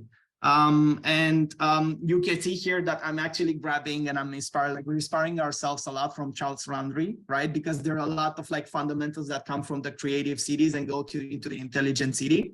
But it feels very much like it gives this intimacy, this village feel, right? That you feel like you feel very close to it, but at the same time, as it was mentioned, it actually you have the feeling that you're connected to the wider world, right? That there's always this connection, this openness, you know, that lets the creative juices flow. In this context, creativity basically, because we know we cannot solve a lot of issues with business as usual approaches, and very much it was mentioned we need to kind of like think horizontally, right? We need to think between the topics, because creativity means that we cannot have linear approaches. We cannot have like specific, like, you know, just for a field approaches, right? We cannot only think about transportation, or we cannot only think about like public spaces per se, but we also need to think, okay, how is it interrelated to the health dimension, and so on and so forth, right? So basically creativity in this wider context is actually the ability of all stakeholders, local stakeholders, to think, plan, act and act with imagination in order to respond to the challenges and to the opportunities that the 21st century brings. And yeah, shortly, key dimensions actually of intelligent cities, as I said, very much inspired from Charles Landry and the Creative City Index, are actually, first of all, a creative bureaucracy. What do we mean by this? The intelligent city has like lean, proactive, forward-looking administrations that are actually also transparent and have very strong links and very strong collaboration with the private sector and the civil society. But not only, it has like a distinct identity, it manages to build upon its heritage, right? And it creates its distinct identity that also kind of like becomes a magnet that also attracts people, right? Because it's a very important resource in the 21st century. And then, yes, also other key dimensions that are more or less very self-explanatory, as you can see here. It's about openness and trust and the ability to co-create. It's the ability to be entrepreneurial and to actually foster this kind of mindset, to kind of develop talent, focus on connectivity, what it was mentioned, connectivity in its wider sense. So also like virtually, that you're connected to the outside world, but also like you have the public spaces, you know, that connect people. You do have the infrastructure, the social cohesion in the community in order to share ideas within different groups of society. But then also it's the intelligent city is digital savvy, so it knows how to use digital techniques in order to engage everybody, all stakeholders, but also has an extraordinary placemaking ability. So it creates these spaces, right, that foster creativity. Now, enough with the theory. What I want to do is actually to show you from our work, right, because you've seen the cinema projects already, and I don't think it makes sense to go over them that much, is actually to show you how through our work, we actually managed to identify how communities, specifically small-sized and medium communities, actually through mobilizing the creative force in their communities, managed to become more intelligent, right? To transform in a more sustainable manner. Good. Okay, so the first type of examples that we're going to go through are actually the examples in a project that we did in this fall. It's called Functional Areas of the EU. So we did a tour throughout Europe, and we actually visited 8 functional areas, and we discussed with the leaders in the area, whether it's civil society, whether it's public administration, actually what efforts do they take towards like transforming these communities in more like sustainable communities, more sustainable urban environments. And we also can apply this to the concept of like creativity, because obviously you need creativity to actually do this. As you can see here, a lot of like areas are actually facing challenges in terms of like attracting human resource, human potential. And the first one that we're going to start with is actually Kalisk Ostrowska agglomeration in Poland. So that's quite a, I would say, like an agglomeration of like smaller cities. But what's very, very interesting about this agglomeration is actually that like it really took a green transformation and like social co-creative transformation seriously, right? You can see here in the lower right picture, for example, how they focused on spaces where the community can meet, right? Also what you saw in the cinema project. They created a neighborhood house, an NGO center, a cultural accelerator, which is very, very interesting for the area itself, that kind of like gathers together creatives, together the creative stakeholders in society, and tries to find solutions to the urban challenges that they do have. But also something next to the more like cultural side, very interesting, is actually they created a rural entrepreneurship incubator, right? So they took a former high school, and they transformed it into a community center where like local businesses, local NGOs can meet with citizens. They can discuss how they can make their communities better. They're educated on how to start their own business afterwards, you know, what funds they can attract. And it's been a very, very effective incubator in the area. Actually, it engaged over 4,000 citizens in the last 2 years. And it really shows how you can kind of like engage the creative potential of the community. The next one that I have, okay. It keeps going backward and forward. Okay, perfect. Yeah, I'm not going to go too much over this. I think West Athens already, when you talk about 600,000 inhabitants, it's already quite a bit, but it's still important because it's very much focused on the neighborhood feel, on the community feel, distinct of like Athens as a larger city. And we know, for example, that Athens has a lot of challenges lately. Crisis, immigration crisis, unemployment, living conditions. They're very much confronted with climate change. They really try to focus on revitalization and actually on capitalizing on the heritage that they had, right? And here to mention are two interesting things. So a former factory, Biofial, they transformed it into a center with multiple functions. Very interesting is that they use the biophilic green design as a base of the regeneration process, but also they focused a lot on regeneration and revitalization of heritage, such as Rešica in the cinema projects, such as Kozice in Slovakia. And they used, as you can see here, like the amphitheater in the Peristeri Park, and also like a furnace in the city to actually, like, you know, start having like a very rich artistic scene, and actually to offer oasis of and like entertainment and relaxation to the community, and to make it more vibrant. And one very interesting example that I have kind of at heart, and for the people from Romania here, I think it's quite funny, right? It's the area of Fierbinți. The thing is, why I'm saying it's funny is because Fierbinți is actually a comedy. It's a very quite a famous TV series in Romania, right? That's been running for like around 10 years now. And it's very interesting because it kind of portrays the rural life in Romania, and the community itself, right? It's located around 40 kilometers away from Bucharest, from its whole chaos. And that's kind of like the unique concept and unique identity that they want to kind of create, right? They want to become the slow city next to Bucharest that allows people to, like, you know, to have their quiet, their peace, but also be connected. They're also trying to lobby for a metropolitan trade connection with Bucharest in order to be well connected. At the same time, the connectivity that I was talking about, they're actually really at this point, they're having partnerships with the agricultural university in Bucharest in order to create like more specializations at their agricultural high school. And they're also going to, they're trying to involve it in the international partnerships.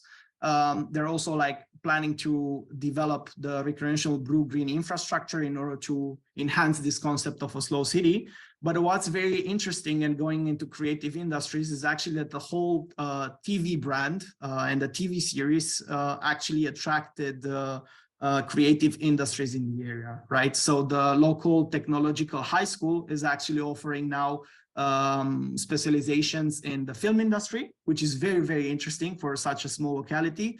But also next year, a comedy hub will be established, you know, that is like aiming to attract, you know, comedic creation in the country, which, as I said, you can see how Fierbinți is really punching above their weight in terms of like ideas, you know, and in terms of like concepts.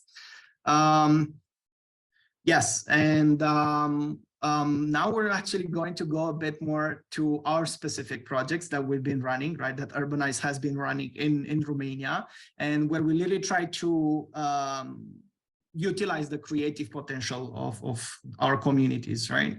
The first one that I'm talking about is, as I said, it's not that small, but it portrays very well how you can use co-creation and digitalization and put them together actually, and how you can involve the community from the start in a co-design process. Well, this is the line project. This has been done in the 6th district in Bucharest, and the idea is actually to revitalize and create a green mobility corridor along an abandoned railway. In an area of Bucharest that doesn't have many green spaces, and we want to kind of like create a line park there. And we actually managed to gather like over 3,600 survey responses, which is quite a bit for that area. And also we established an ongoing communication process with the neighborhood residents on a Facebook platform. So we focused a lot, as you can see, on this co-creation component, but we did add some innovation in it, in the sense of we partnered with Furban. It's an organization from the Netherlands, and as you can see here, they established a platform that was allowing citizens to enter that platform and actually suggest concepts, as you can see here in the lower image, in the bottom image, about like how they envision the place looking.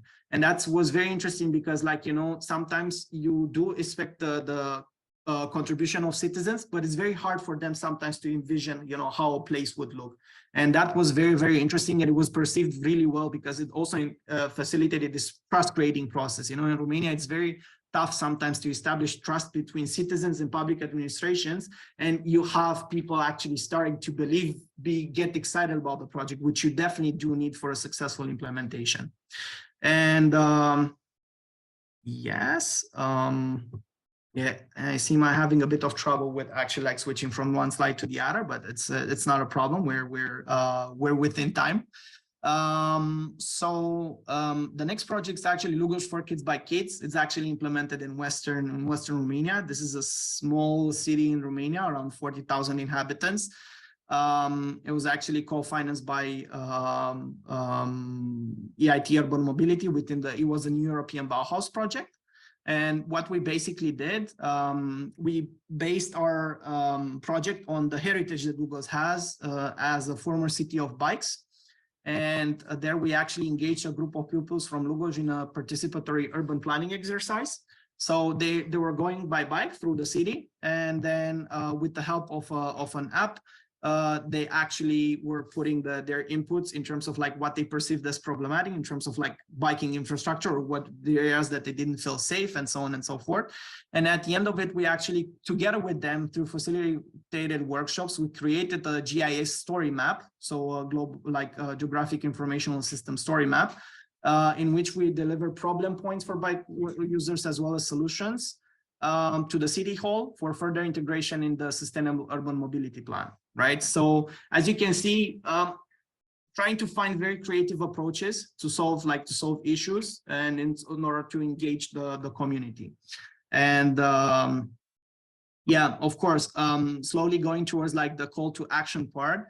I cannot not mention the cinema pilot locations, right? And I've been preparing for this workshop, you know, to go through all the projects, but I really encourage for the ones who are like not that familiar with them to really try to go through the tools, because it's really great projects that have been done here, right? They go from everything from like the regeneration of empty floor spaces, like in Reșița. And fun fact, actually, our NGO was founded in Reșița. So we're very, very proud of this particular project, but also the others, right? Like kind of like trying to attract small businesses, promoting small businesses such as Lending, bringing small businesses in the city center such as in Gabrovo, using flexible spaces such as in Herrenberg, Germany, to actually revitalize the community, providing support like in Bălți, providing support like in Kozice, but also like trying to revamp the business sector like in Kapnik. And yeah, like these are really projects that actually bring like, you know, like really use creativity properly for intelligent cities.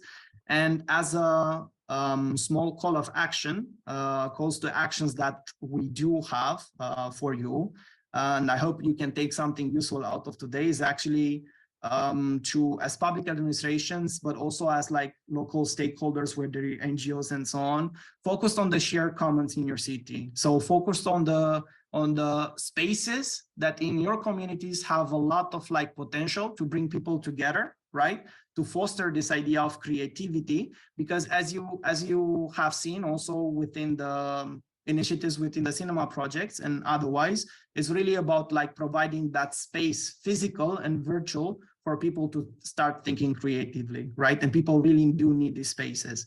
Then also don't underestimate the power of co-creation, right? Always try to see how you can squeeze the concept of co-creation dry, right? How you can go beyond just consulting citizens, but also kind of like involving them, because a lot of times they have a very good gut feeling of like maybe what they want, right? And try to go further in terms of how you facilitate this, because it can really, first of all, I think also for other countries, and I think so, also the process of trust building is very important, right? And it helps bring trust between various stakeholders of society.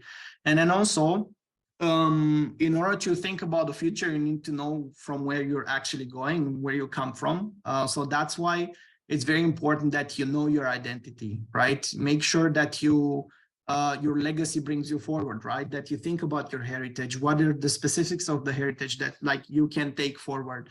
And the invitation that you're giving to the world, is it one of confidence? Do you know specifically who you are? Do you brand yourself properly? And also, do you have a perspective about the future? Yes, so this was it from my side with the presentation. Thank you very much for listening to us. And now I think we can open the floor for questions. And then if there are no more questions, I have actually some questions prepared for you, so we can like bring the conversation further. Okay, Mihai, thank you very much for your inspiring presentation and for bringing us examples of things that can be done actually, including in Romania. You know that we Romanians usually have a lack of confidence in our potential, and especially when it comes to public administration. So that's why I would like to ask you a first question, because you emphasize on so much on co-creation that is now on everyone's lips in terms of policy making. So for me as a policymaker, co-creation is important. Citizens could also see that it is a great potential and opportunity to engage in the way how your city will look like. But how can we sell this to the public administration? Because usually they go to it with discussing with some architects and then throw some buildings and have their own ideas. And when you talk with them about co-creation, how can we sell it? What is going to have at the end of this co-creation process? Yes, I hope you're. Can you hear me properly? Because I see my camera is freezing quite a bit. No, it's fine. We hear you fine. Okay, you hear me fine. Well, then the video doesn't matter as much. Well, we don't have a perfect answer to this, obviously, right? You cannot pretend to have the perfect answer. Out of our experience, where we noticed that the public administration was really receptive was this idea of like I said, it helps you establish trust, right, in your institution. Like, and trust is good also in terms of like, cynical political, the cynical political dimension of like, okay, it helps you maybe get more votes in the future, or like it makes it easier for you to get things through.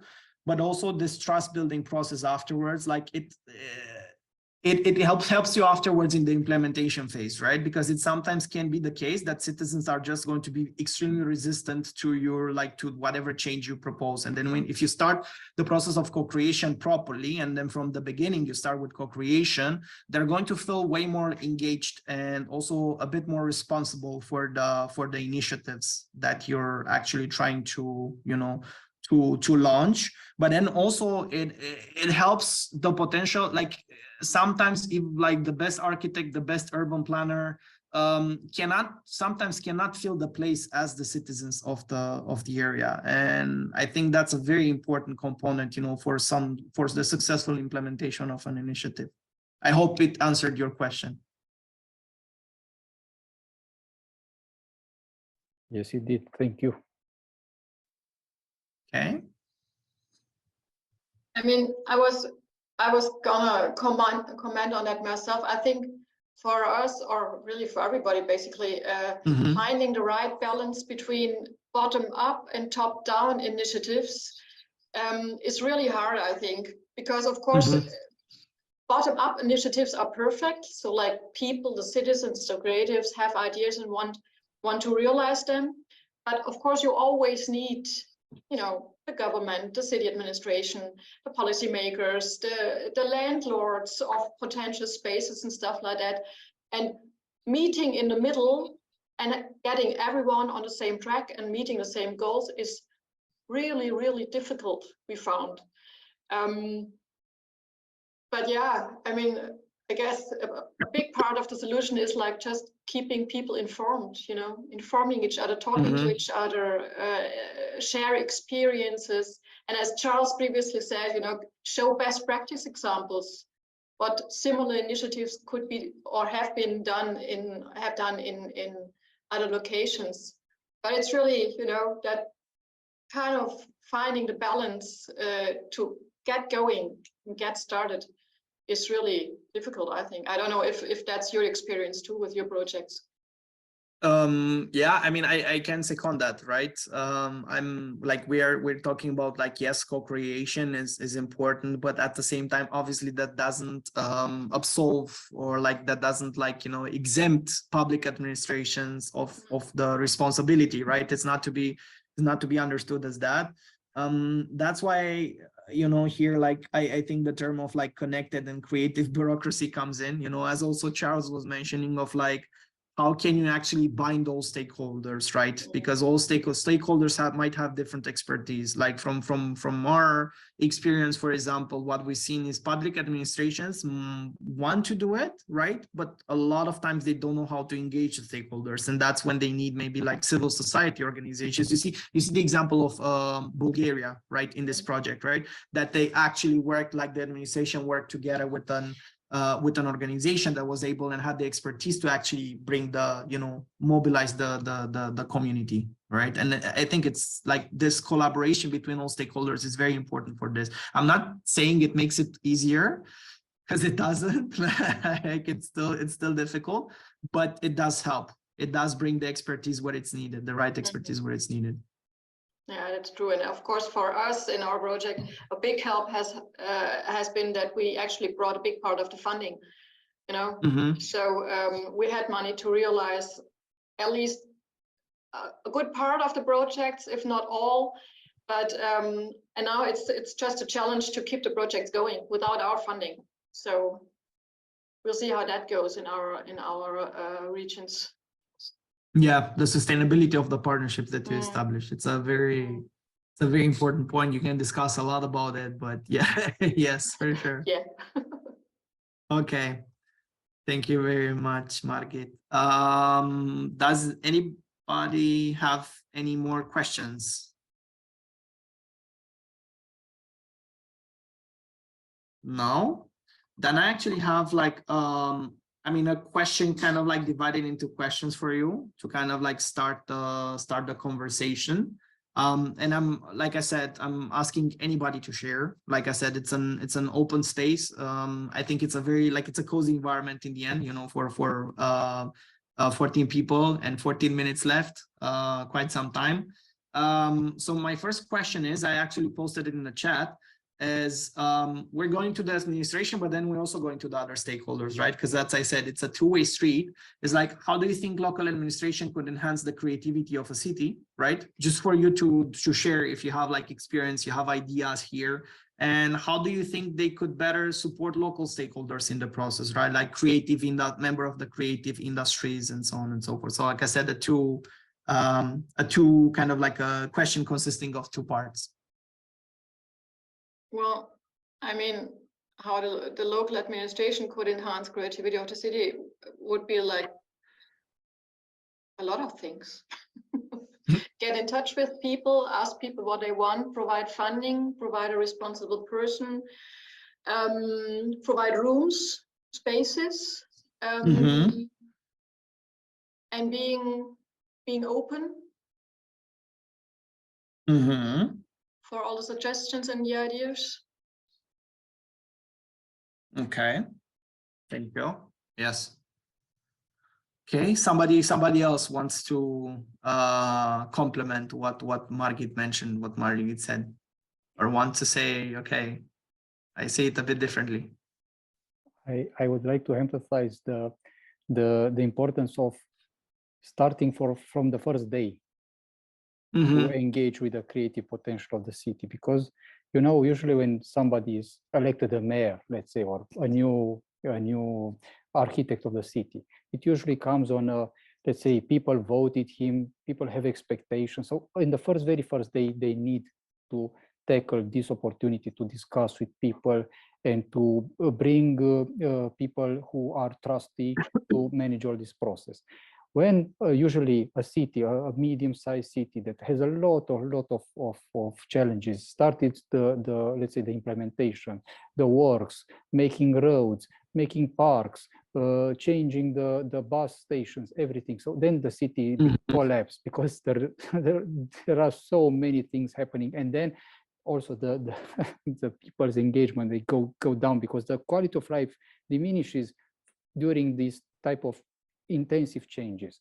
But then, because when in the first day, if they stated their vision, if they manage to let's say create a common framework and a common expectation and a roadmap, then you know that at the end of the day, at the end of 1 year, 2 years, 3 years, when everything will be finished, you will have part of your city as you like to. So if you start co-creation when you already have the buses taken out, holes in the ground, structural changes made, then I think people are already stuffed. Yeah, it's definitely more difficult to start this process of like change management and behavior change. Obviously, yes, I agree with you in this regard. That like co-creation started like from the beginning, like really from the beginning started to actually, like I said, like it's what been discussing in the past question round, is that trust is very important, and to build it from the beginning is really important.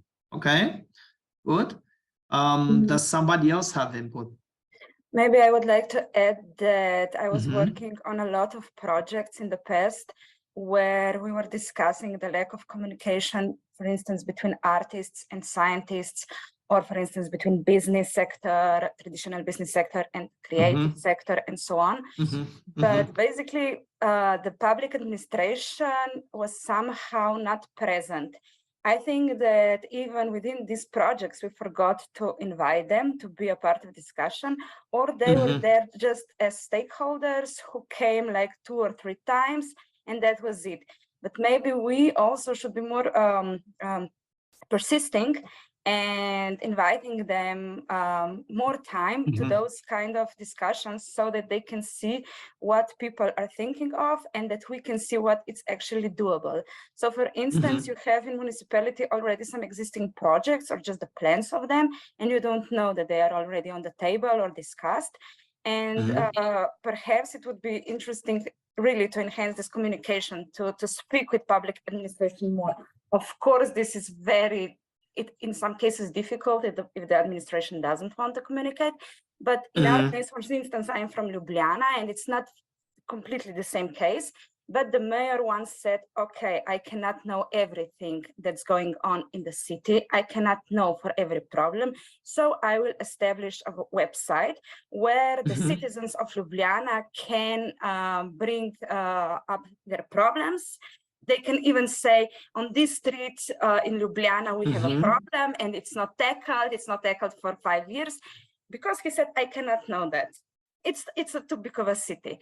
So I think in some way, maybe we could increase the communication between all of us. And this would also make the trust bigger, if you know what I mean. If we would know each other better, if we would know what the public administration is actually doing, we would not only be the citizens who are saying they are not doing anything. We would see what they are doing, and at the same time, they would listen to us what we want to be changed. Like, I hope. I made myself clear. It was a very clear and I think a very relevant message, because what we often see is like, I don't know, in some projects we notice that there are like 3 NGOs in the country or 4 NGOs that are literally doing the same thing. And it's very interesting because they're like all of them, they're trying to reinvent the wheel somehow, which is like, it's very nice, it's very noble what they're doing, you know, but like they could actually collaborate. And sometimes it's very hard for me. I'm always thinking, how can you collaborate? How can you have like partnerships that help, you know, achieve bigger things? And sometimes it's very tough to actually identify a platform or a way of like bringing everybody together. So besides that, like, you know, website that you mentioned, how do you think public administrations, and that's a question I'm asking, like, you know, I'm launching in the entire like breakout room. How do you think public administrations can stimulate this collaboration between different type of stakeholders, whether it's like universities, right? Whether it's like, you know, creative industries, whether it's like SMEs, startups, and so on. What do you think the public administration can do here? Is this a question for me or for everyone? It's for the whole breakout room. No, don't worry. It's okay. I'm not going to start like... Because I need to think about it. No, but honestly, I think that Margit said before this about open room, about giving space. This is one thing. Although, I mean, this is for the people from the administration. I mean, I can wish that, but basically at some point the municipalities needs to decide for that. However, I am from business support organization, and what we do, yes, we do that. We invite people from different businesses, from different institutions, from different sites, actually to talk. We have workshops together and so on. And sometimes at the beginning there is this distrust, but afterwards, especially if the workshop is nicely facilitated and so on, people do see that they can get connected and they can work together, and sometimes they really do. Not always. This it's a fact. A lot of times it's about money, it's about different resources, but it happens also many times that people start collaborating just because you put them in the same room. So I would say like the first condition is that you have them in the same room, not necessarily online. I would say that on site, like they are physically together, and I think this is like the first precondition. But for others, others can also add something. Of course. Thank you very much, Urskado. Very relevant input that you're actually like giving us today. I would just like to add something to all of this, because I'm a part of a project team from City of Sombor, but I'm not actually employed by City Administration. I'm external associate. And I think that the City of Sombor as a city administration during this project, they really become aware of 2 separate tracks. One being things offered by city administration, like some calls and some finding, and city administration being willing to support creative industries. That's one track. And the other track are real needs, actual needs of creative industries. And it's not just money. It's really, money is important, but it's not just money. It's some cooperation with other branches or industries. It's some examples how things were solved in some other parties, in some other places. So I think what we really managed with this project is to realize that they need to sit and to discuss what can be done and what creatives need, and then to announce a call or whatever, because city has a strategy, city is willing to do something, but they're not aware what creative needs. On the other hand, creatives have their maybe sometimes exaggerate expectations what city should do and what city could provide for them, and it's not level up. And this communication and open floor for everyone is the solution. Yeah, and I have to say for Sombor, actually it was very interesting because like you had challenges throughout the projects from what I know, right? Like initially you wanted to provide like a physical transformation of a space and to gather there, right? And then you need to move online. But then I saw that you actually like you pivoted, and that's also a part of a creative bureaucracy, right? When you have lacking resources in one department, how do you actually manage to pivot?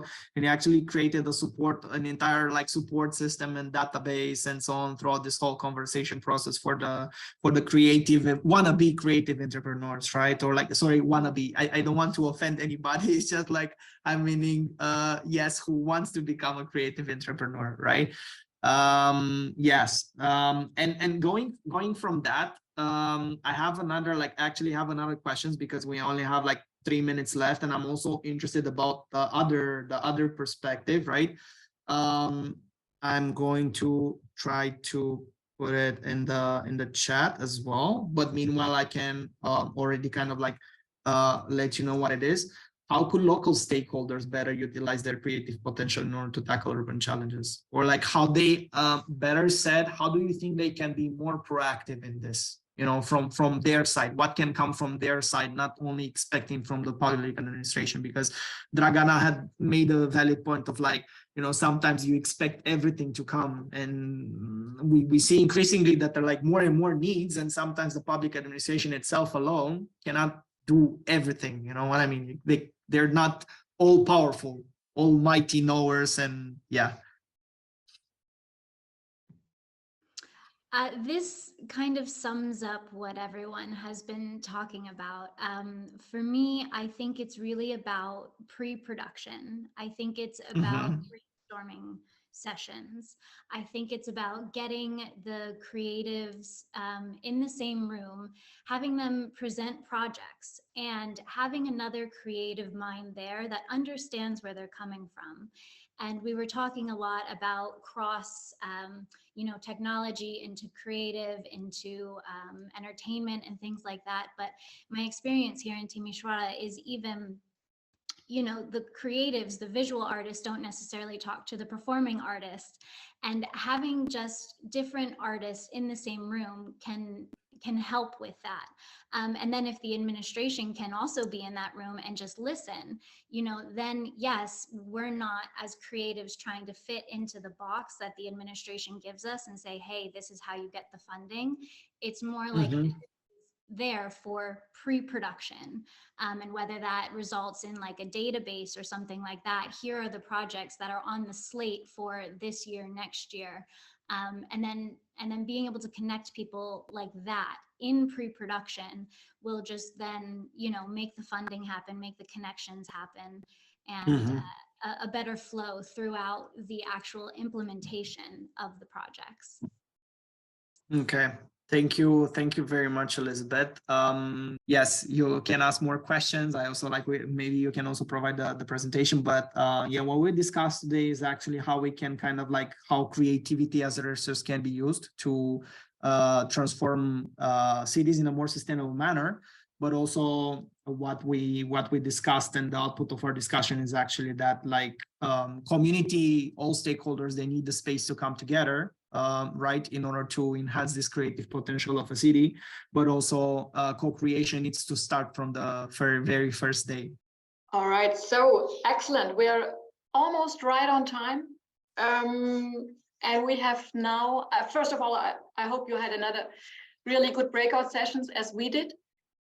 And now it's time for a very quick glimpse on the graphic recording. And I would like to ask Katrin if she could quickly share her screen for first impression.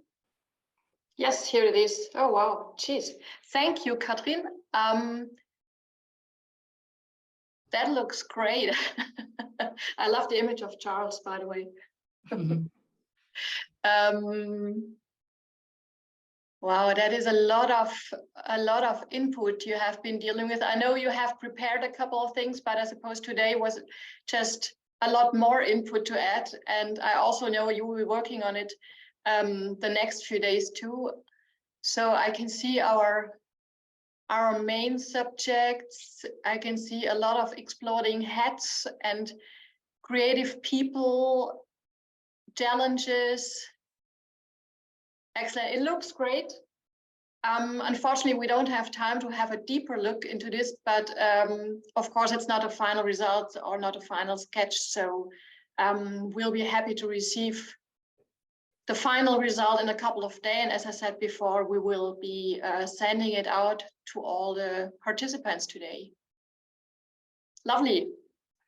We also will be doing it in like one picture, so a printable poster. So everybody's free to print it out and hang it up in the living room or in the office, wherever. Okay, great, Katrin.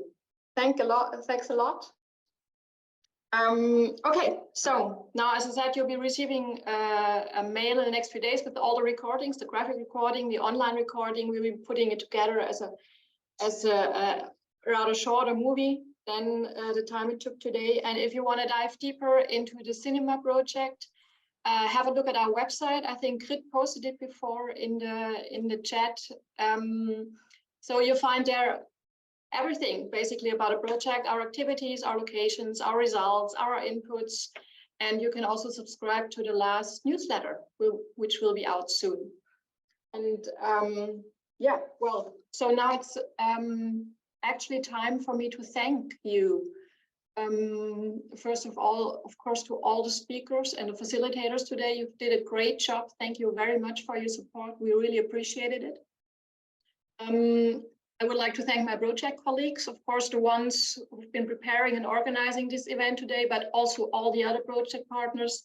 It's been a pleasure working with you the last 2.5 years. And of course, I would like to thank you, basically everybody still in here, for showing up, for keeping with us, for registering, for working with us.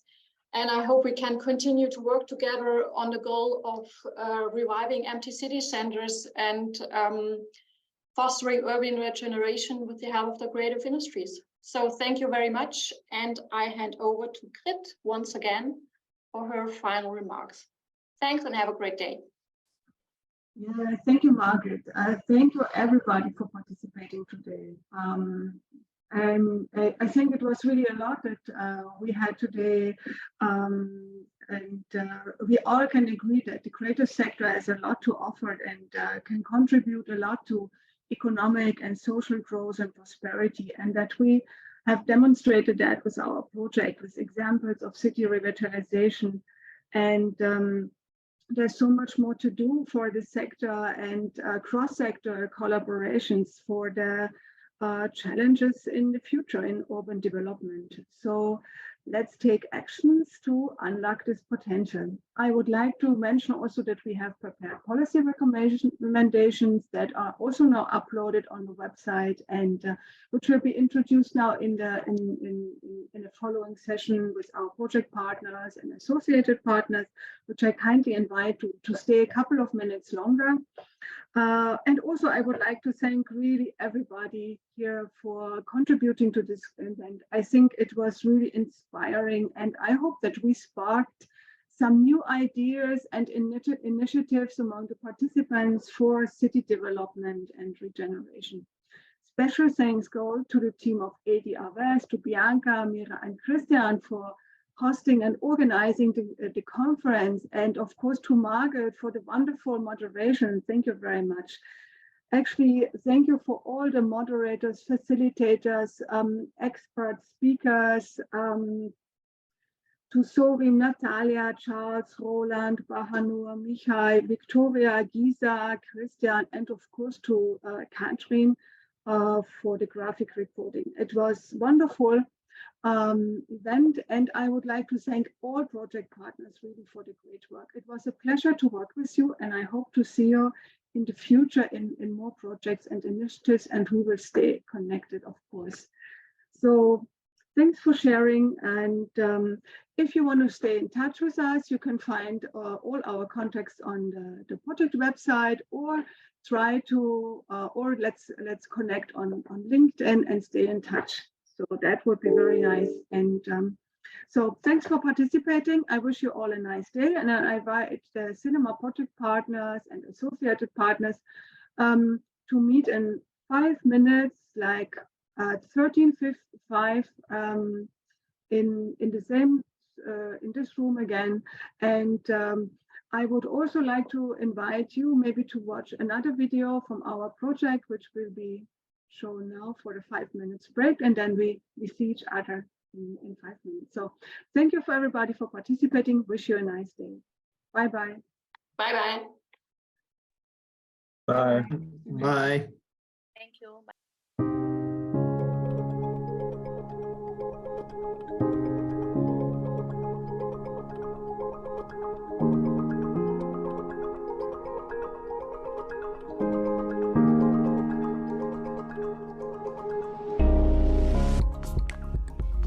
Cinema steht für Creative Industries for New Urban Economies in the Danube Region und ist ein Förderprojekt der EU, in dem wir, die Wirtschaftsförderung Region Stuttgart und die Hochschule der Medien, 2 von 17 Partnern in